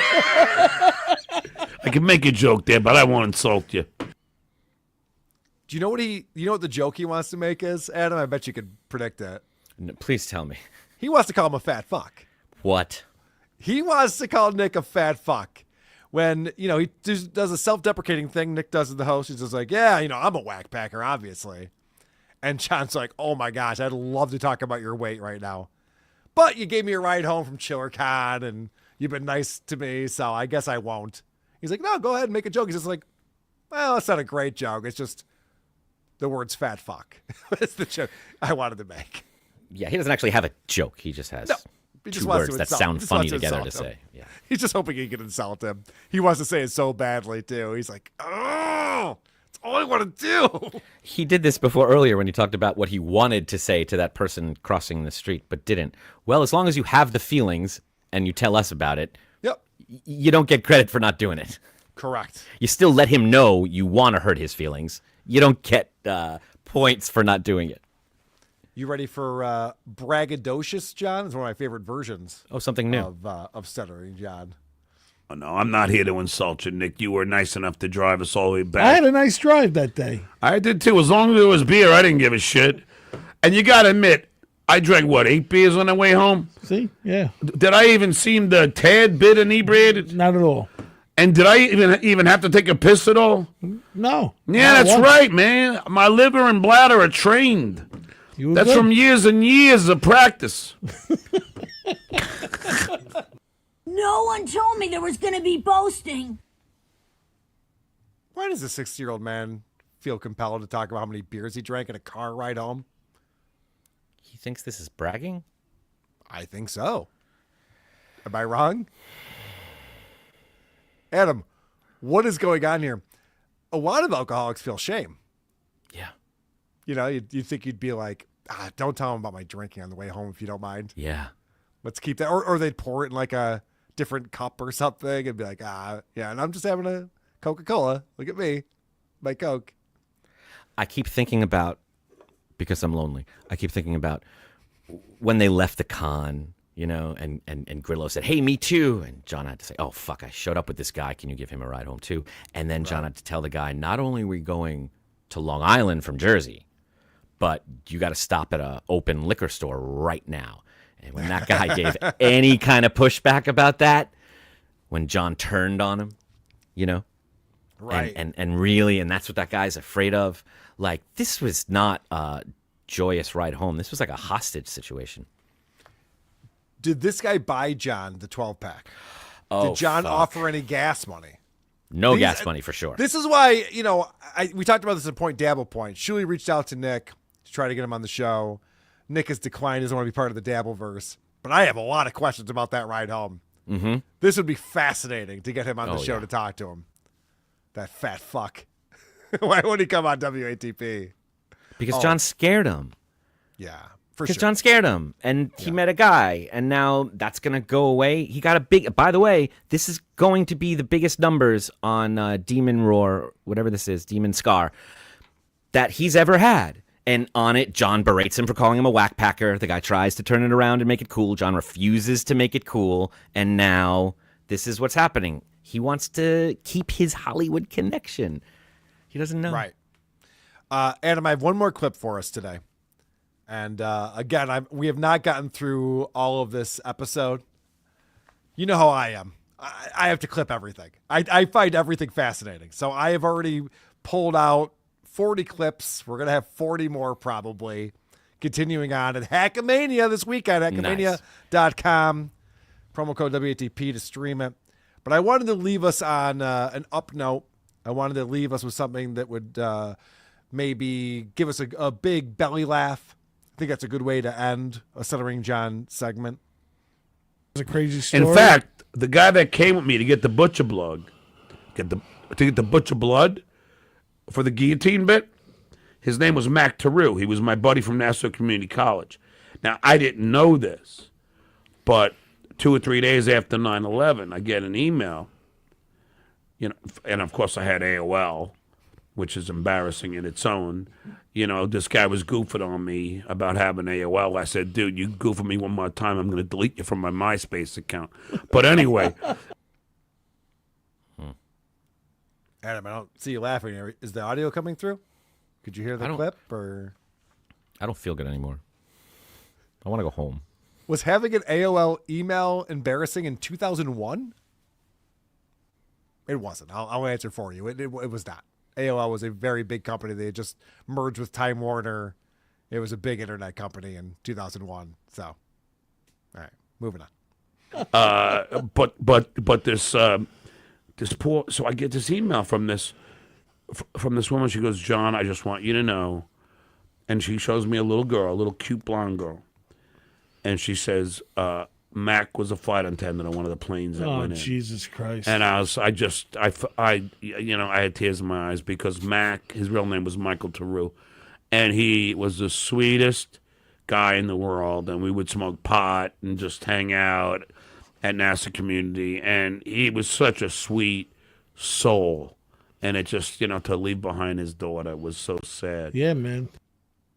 Good I stuff. hope his daughter got to hear that loving tribute to him. I hope she got to, get to know her father a little bit through John there. That was beautiful. Thank you, John. I have some questions about this, Adam.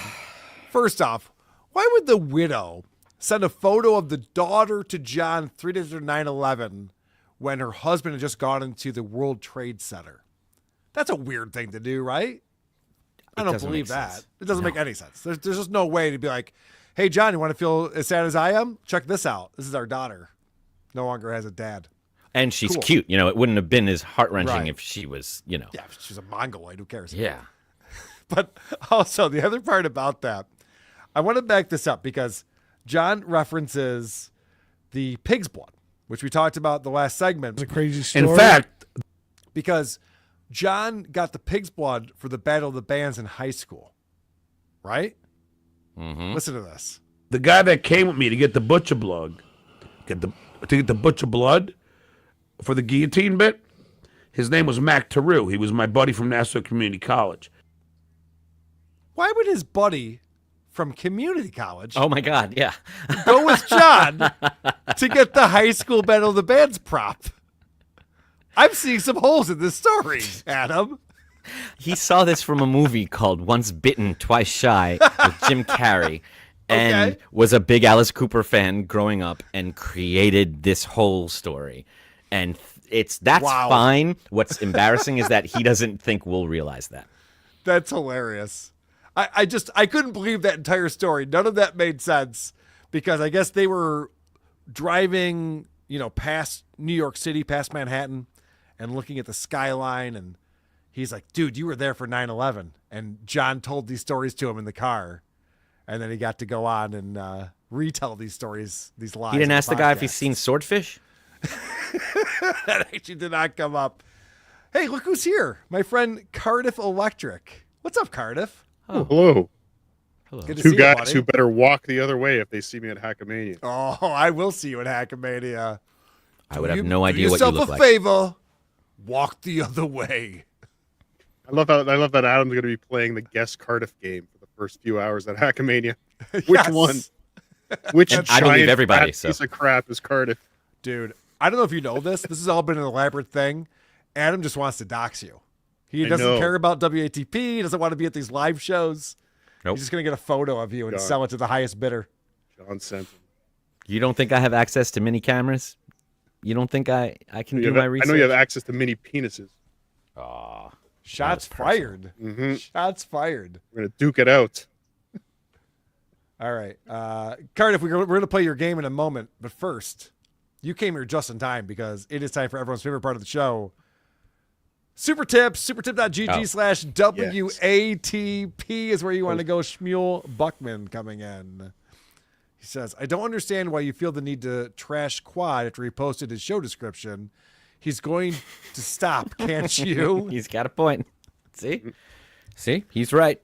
Well, the segment was already produced at that point, so there was nothing else we could do about it. But thank you, Shmuel Buckman, and great job on that show. Yes, great job on that show. And it's worth noting that the name of the episode that is the description of is called Shmuel New. Oh, all right. So he's still leading into it. Yeah, so he hasn't learned a Turns fucking out. thing. Okay, fair enough. Jacob Ryan S says, Adam, would you agree that Carl fake laughs sometimes? Sometimes. I don't know what his real laugh sounds like. I've never heard it. I only fake laugh when Adam tells a joke. Mm-hmm. CJ Spag says he is a whackpacker, hero of the stupid. Talking about Adam? Troy Smith says, starting to think this John guy is kind of a jerk. Whoa. Well, slow down. We'll get there eventually. It's a slow burn with this Stuttering John character. John's Gippy Halloween hand, $2. Why don't we ever hear NYU college stories about SJ? Yes. Thank you for bringing that up. I forget about that every time. John is so elaborate. Carter, I don't know if you saw the section we just did. Yes. Well, actually, I guess it was the previous episode. He talks so much about high school. So many details. Conversation with the principal. He says, John, I said, yeah. He goes, listen to this. He's like, he knows the whole dialogue. And then he goes to college. You don't hear a single friend. There isn't a single thing that happens. How is that possible? Unfortunately, there is a reasonable explanation for that. Please. Beer.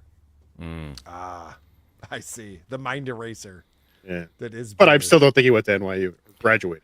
He didn't. Yeah, his graduate. only memory from NYU is Suzanne's memory of sleeping with Adam Sandler. Mm-hmm. That is correct. Rocco Orbita does too. $5 says, what?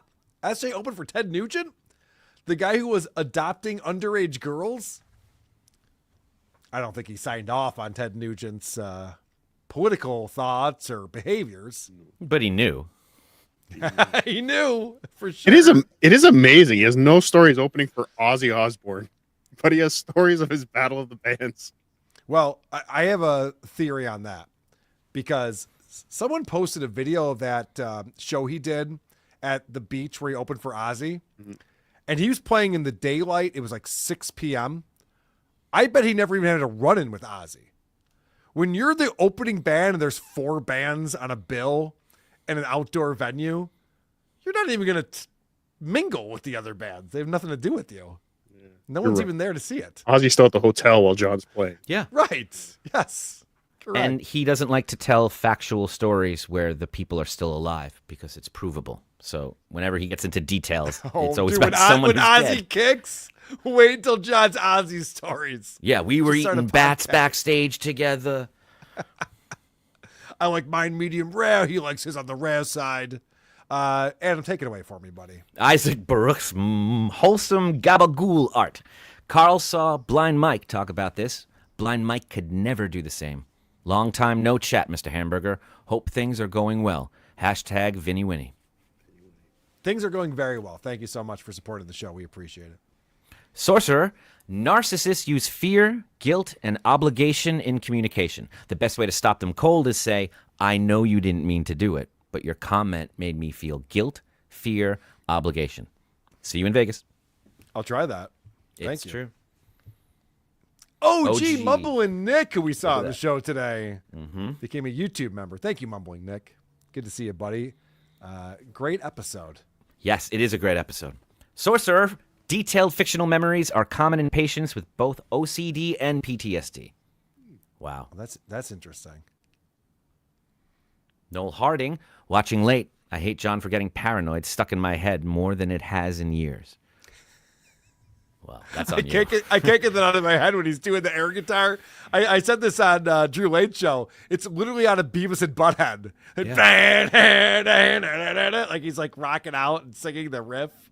And So you just, he makes you depressing. feel like Paul McCartney with Chris Farley. Like you're just sitting there like, what am I supposed to be doing while you do this? Remember Paranoid? Yeah, I heard it recently, actually. It's not the way John did. His version of Paranoid is very different. That is the democracies, are not in a position to take in the Jews. Here's a point. Yet in these empires, there are not 10 people to the square kilometer.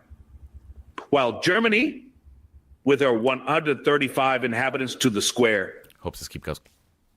Yeah, KFT. Keep these coming. Oh, here's another one from KFT. Yeah. Today we are merely paying this people what it deserves.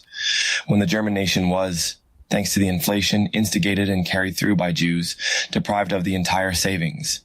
See Kyle. A Quadfather's watching right now is going, all right, this show's getting interesting again. Yeah, I mean, he's making some points. Yeah. Quad's like, I don't like how these guys talk about me. Oh, okay. No, there's some good parts in this. Good to have a dabble point in there once in a while. Wait, is this who we're blaming for the inflation now? The Jews? Why? Who were you blaming before? I thought it was still Biden. Tariffs? Oh, that too. All right. Cardiff, thanks for hopping on. I haven't seen you in a minute. Good to see you, Been a buddy. You while. looking Been forward busy. to I know you have. You looking forward to Hackamania? I am. Got my gonna go buy my plane ticket right now as soon as the show's over, and I'll be there in the morning. Might be too late for that, my friend. Think? You'll be fine. Are you still it's doing a not too late, podcast, Carl. Cardiff? How's it going? You still doing one? Shot. Yes, it will be back. It will be back next week. Just do a Tuki Soup tonight. Special Hackamania pre-show tonight, 9 o'clock. So as soon as you're done watching here, head over to Bedabbling Live. Bedabbler. It's gonna be fun. Very We'll good. be back on schedule mid-May. Everything will be back to normal. Take your time. Take your time. Thursday night. There's no hurry. Thank you. Whenever you're Leave ready. them wanting more, Sure. Cardiff. That's what I always say. And just a reminder, programming note, WATS, Who Are These Socials, will be on at noon Eastern time tomorrow on the Who Are These Podcast channel, because I am also flying to Vegas tomorrow. All the cool people are, it turns out. It might be too late to buy your plane ticket, Carl, but it's not too late to go to hackamania.com and use promo code COME to get your tickets and or streaming package. Get your streaming package at hackamania.com. And if you use the promo code COME, you won't save very much money, so don't bother doing that. You guys ready to play a game? It's time for everyone's favorite new game show, 2 Minutes with Tom. What do you say, ladies and gentlemen? and Adam Bush. Are you ready to find the bomb? Playing 2 minutes with Tom.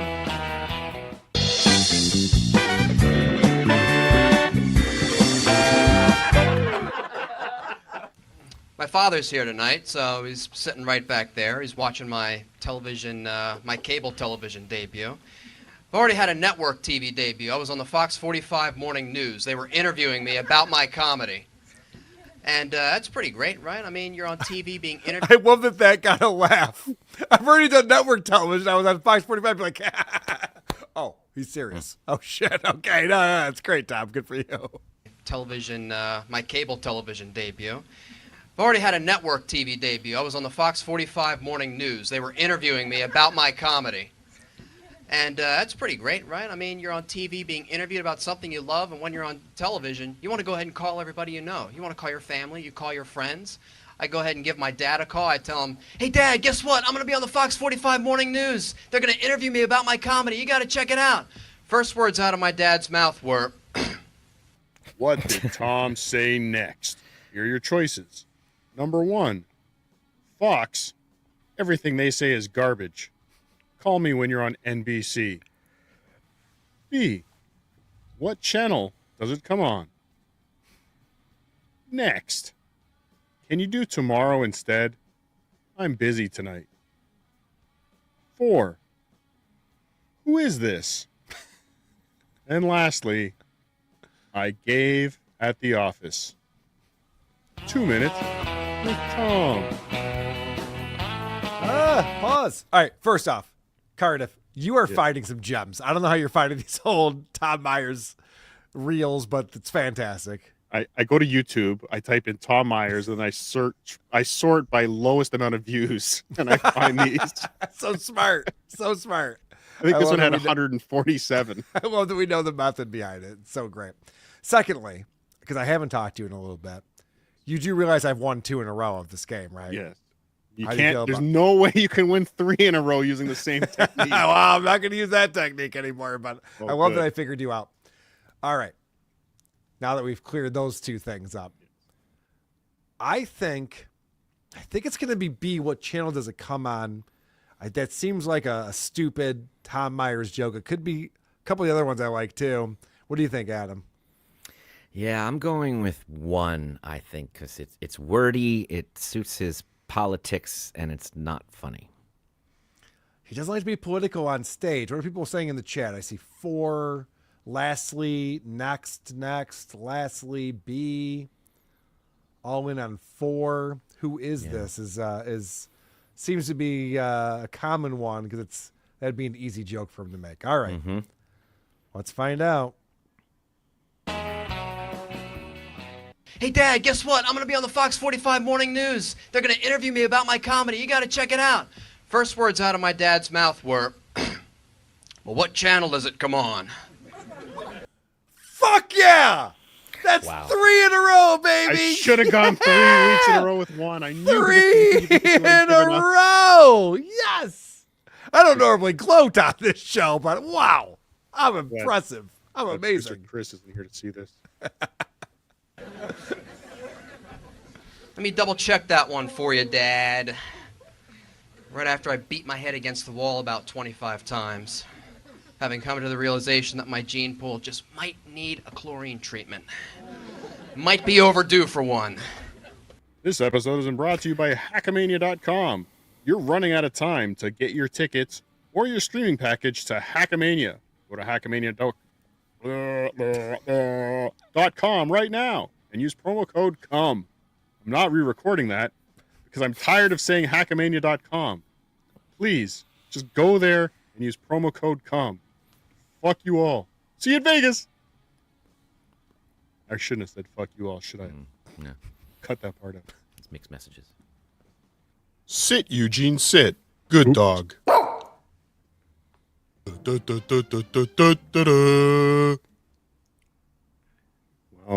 I'm excited to say that Hackamania will bring the return of Who Said It to WATP. Yes. We already have the game. I'm excited about that.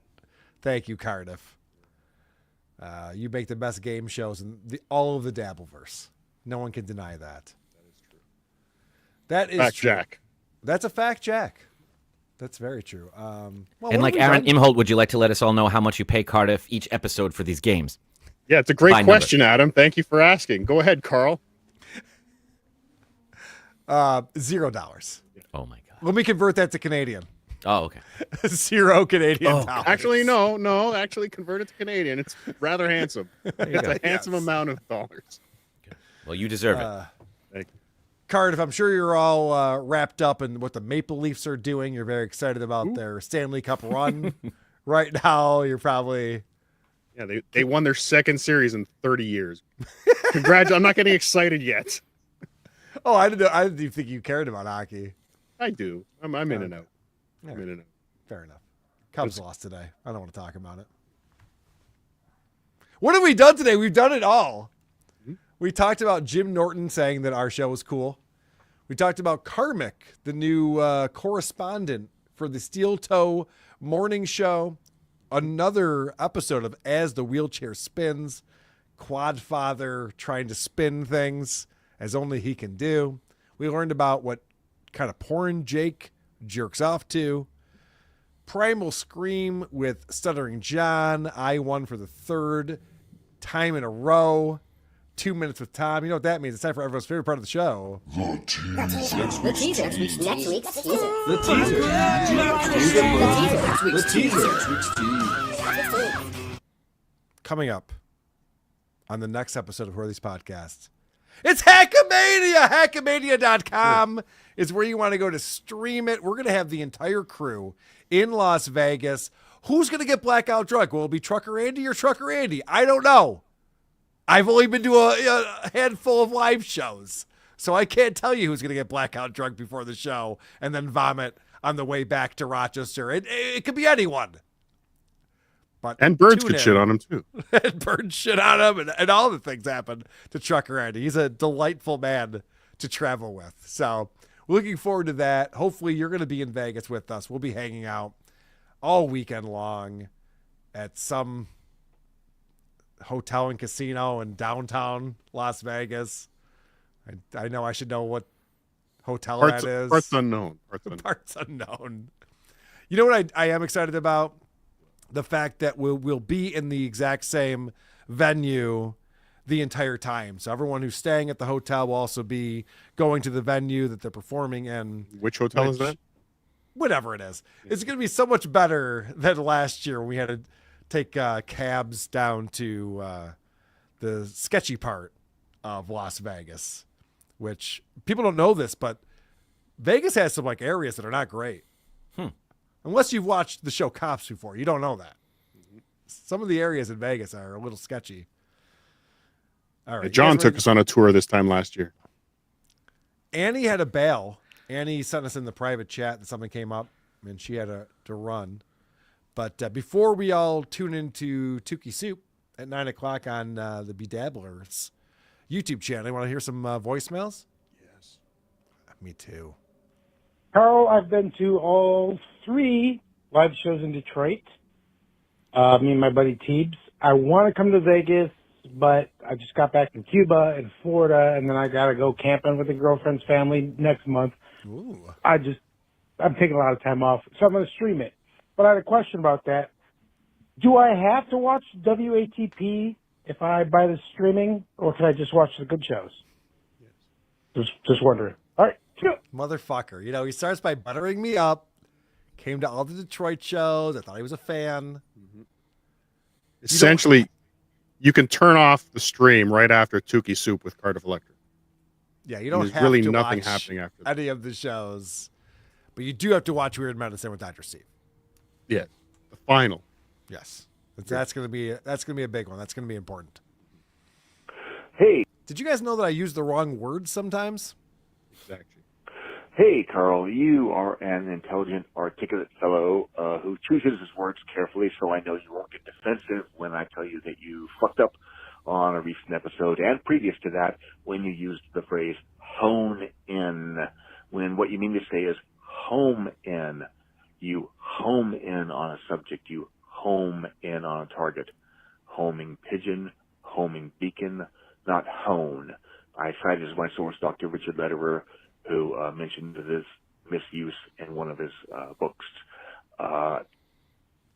Happens to the best of us. We're surrounded by stupid people, and we have to remain vigilant. So home in, not to be confused with the expression horn in, which means to appropriate someone else's shit, as in the sentence, hey, these guys are horning in on my Stuttering John action to such a degree that they have scared them off the internet. Home. I like that. Please have producer Chris call me back. I'm feeling low, and I need to hear a feel better champ or attaboy slugger. I am an idiot. Hold on. I'm Googling this. Please, yeah, because I had no idea. I always thought it was always hone in. I didn't know home in. No, like the example used on Merriam-Webster is the missile was honing in on its target. So Merriam-Webster said that? Both Merriam and Webster are in agreement. I feel like I'm vindicated then because I was like, holy shit, I've always said this. I always thought that was the phrase. Lock that call. Adam, you've read a script or two. What do you think about this? I used to think it was pronounced Des Moines, Iowa, so I'm not the guy to ask. Eric Griffin's child is named Wolford. That's like a posh dog's name. What the fuck? Call me back. Eric Griffin is a character. Not sure what to make of that guy. Merriam-Webster also agrees that the missile was homing in on its target. So Merriam-Webster can suck a dick. So both are correct? I guess both are correct. I'll assume I'm wrong. Hey, Carl, Ronnie in Syracuse. Love you, love the show.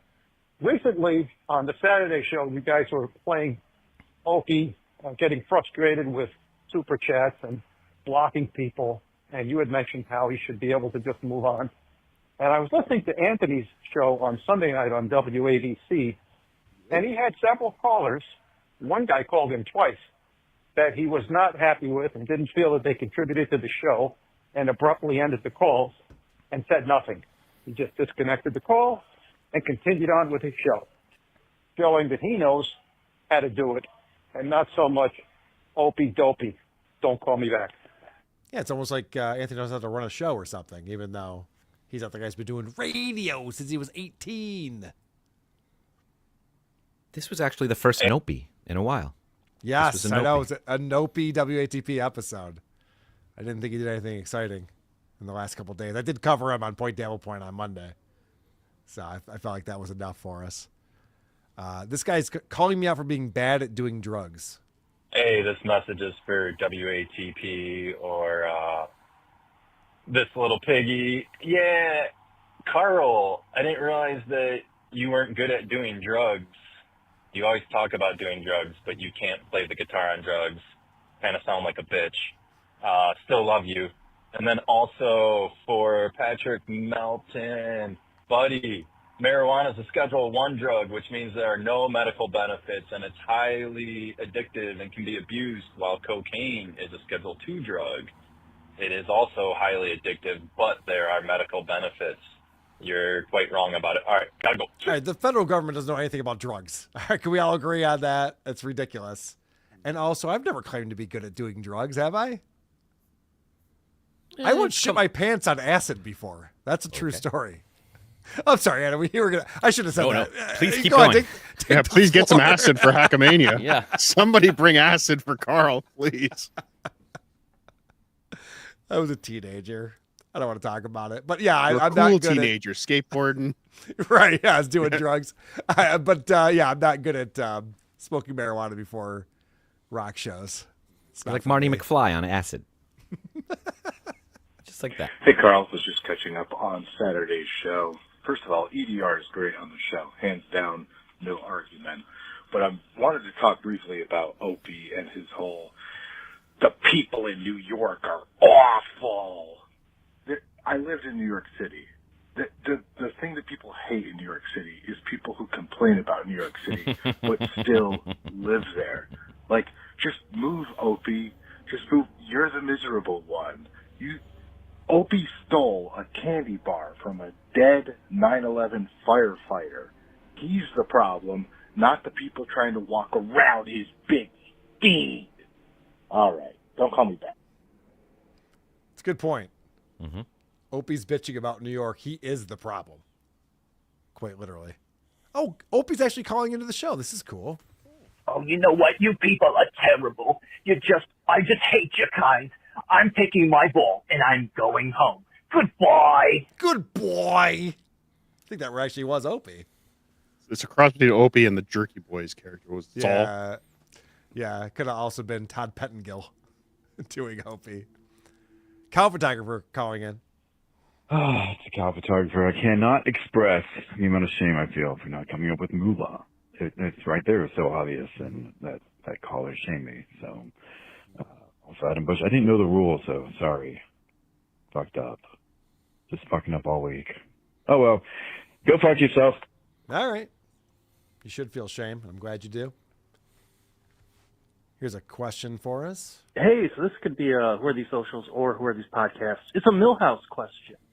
His mom says that they were so poor that she had to steal clothes from the church donation box, but they wear the same clothes every day. So what is she doing? Is she stealing them and selling them? What's going on there? I'd like your insight since even though you guys don't boast, it's your Simpsons knowledge is fantastic. And I did watch Simpsons Trivia, Trucker Andy. It was entertaining, even though everybody else hated it. I enjoyed it. See ya. And Drew Blows, bitch. All right, Drew Blows, very good. I mean, I think cartoon. I don't need to explain this one to you. Hey, Carl, Long Irons here. You had a little innocuous throwaway story about Stud Joe calling Vinnie Paulino and asking if this is Vinnie Brand. And everybody just sort of laughs, Stud Joe's stupid. But that highlights how genuinely lazy and stupid he is. There's four things that he could have gone through. Number one, put the last name in. Well, he's lazy. He didn't do that. Number two, I don't know how comedy clubs work, but I'm sure there was some sort of formal interaction between him and Vinnie Brand, maybe an email, maybe a text. He could have gone through it that way. You know what I mean? And number three, why the hell didn't he just look at the area code? The entire world mocks you every day. You just take the tiniest little bit and just look at the area code. And it's I'm sure Vinnie Paulino has a Rochester area code. And number four, I fucking forgot. God damn it. Anyway, don't call me back. Write these things down, people. Quadfather, hope you're watching. I'm going to do something you're going to have a field day with. I'm going to dox Vinnie Paulino's area code. It's 585. The first three digits of Vinnie Paulino's phone number are 585, which is the Rochester area code. I pretty much just gave out his phone number. I know. Adam's upset with me. I mean, there's only 7 more choices. It's easy. Yeah. Yeah, right. I'm going to have to answer to this on the Harrison Young program one day. 585-000-0001. That didn't work. 585-000. All right. Moving He's right, on. though. It showcases how lazy he is because he knew there was a 50-50 shot, and he went, fuck it. Yeah, there has to be communication somewhere. And John, you'd think he'd have a manager or an agent booking these things. He wouldn't have to make the call directly. All he did was call Vinny. That's what he did. He told the phone to you're call right. Vinny, and he crossed his Siri fingers. thing. You're right. All right. I'm sorry, not confident. BPG calling in. Man, practice, what the fuck, Carl? You had Aussie Guy on for 20 minutes to tell me that Blind Mike can't read a clock? Oh, breaking news! The blind guy might not be able to tell the difference between a big hand and a little hand. What the fuck, Carl? Let me call the press. What the fuck going on with the show? Call me back. All right. We actually didn't get to that today, Adam, but you were going to make a comment about Aussie Guy. Of course, Blind Mike did a bonus show this week, breaking down our Aussie Guy segment for like an hour and a half for some reason. I'm going to talk to it tomorrow about it on WATS. I might have to call into WATS or talk to Blind Mike directly. because Bland Mike. No. You're Team OJ over there. Oh, yeah. Team OJ. No, that's not correct. He is Blind Mike Geary, and I believe he might be onto something based on my dealings with setting up a podcast date with Aussie Guy. And I got to tell you, for someone who's dealt directly with Jake Hudson, he is much, much easier to Shots deal with fired than this Aussie guy who can't stop telling you how difficult this is for him and how his family is taking its toll on them, and the time differences. It's like, this was your idea. I don't know why this is so difficult for you. And then he had the audacity to, when I said, here's what he wanted to do real quick. He wanted to go against you. He said, I'm going to appear on WATP and then you'll come on my show and we'll run it against Carl's show. What do you say? I was like, that's not exactly what I was looking for. I just wanted to do your show. So he came on here and called me a Hollywood douchebag who's difficult to deal with. Did he say that about you? Oh yeah, he did on your show. I don't remember that. Mm-hmm. Did I have your back, Adam? No, you didn't. Fuck. That sounds like Adam saw the Aussie guy have a great performance on WATP, and someone got a little butthurt. What it sounds like to me. No one saw the Aussie guy have a great performance on WATP, Cardiff. Well, maybe No. Adam did.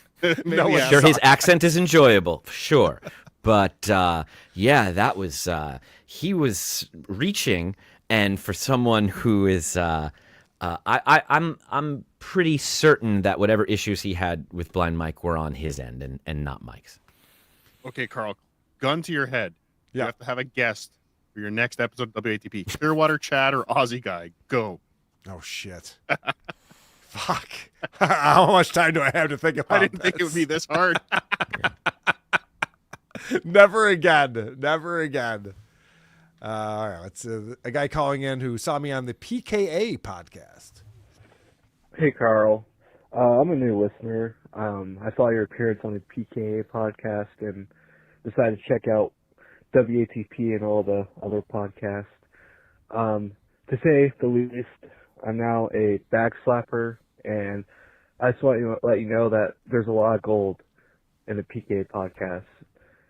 But you can't just review one show. There's just little clips that will make it very entertaining.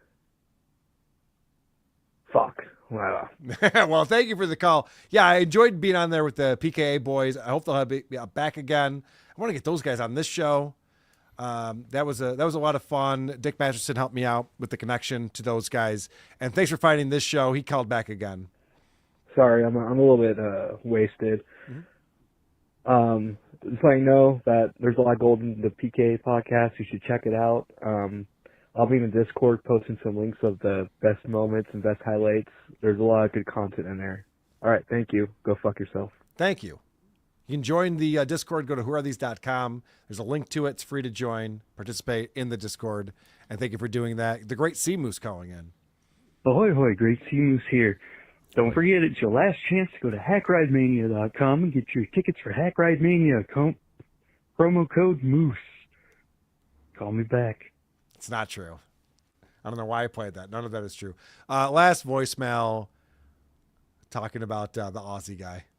Hey, Carl, I know you usually listen to the voicemails on Tuesday nights. I hope I made the cutoff for the Wednesday show.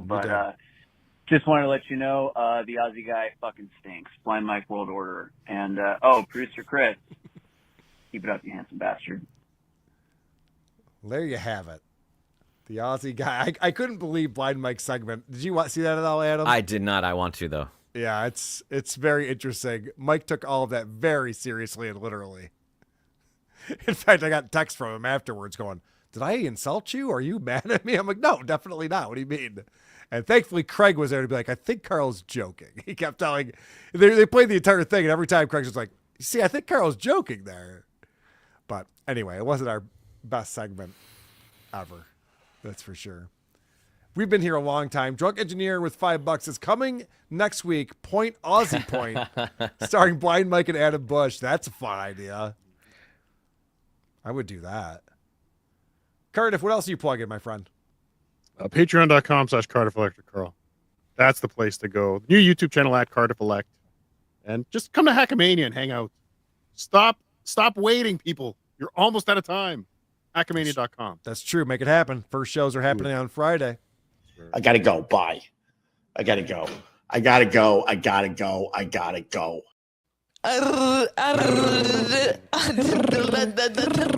Okay, bye. I'm an asshole. Carl, I love you. Go fuck yourselves. Have a good week. Okay, folks. Guess what? This The episode's over. Man, that was a good episode. That was a good episode. I enjoyed that. Okay, bye. Here's what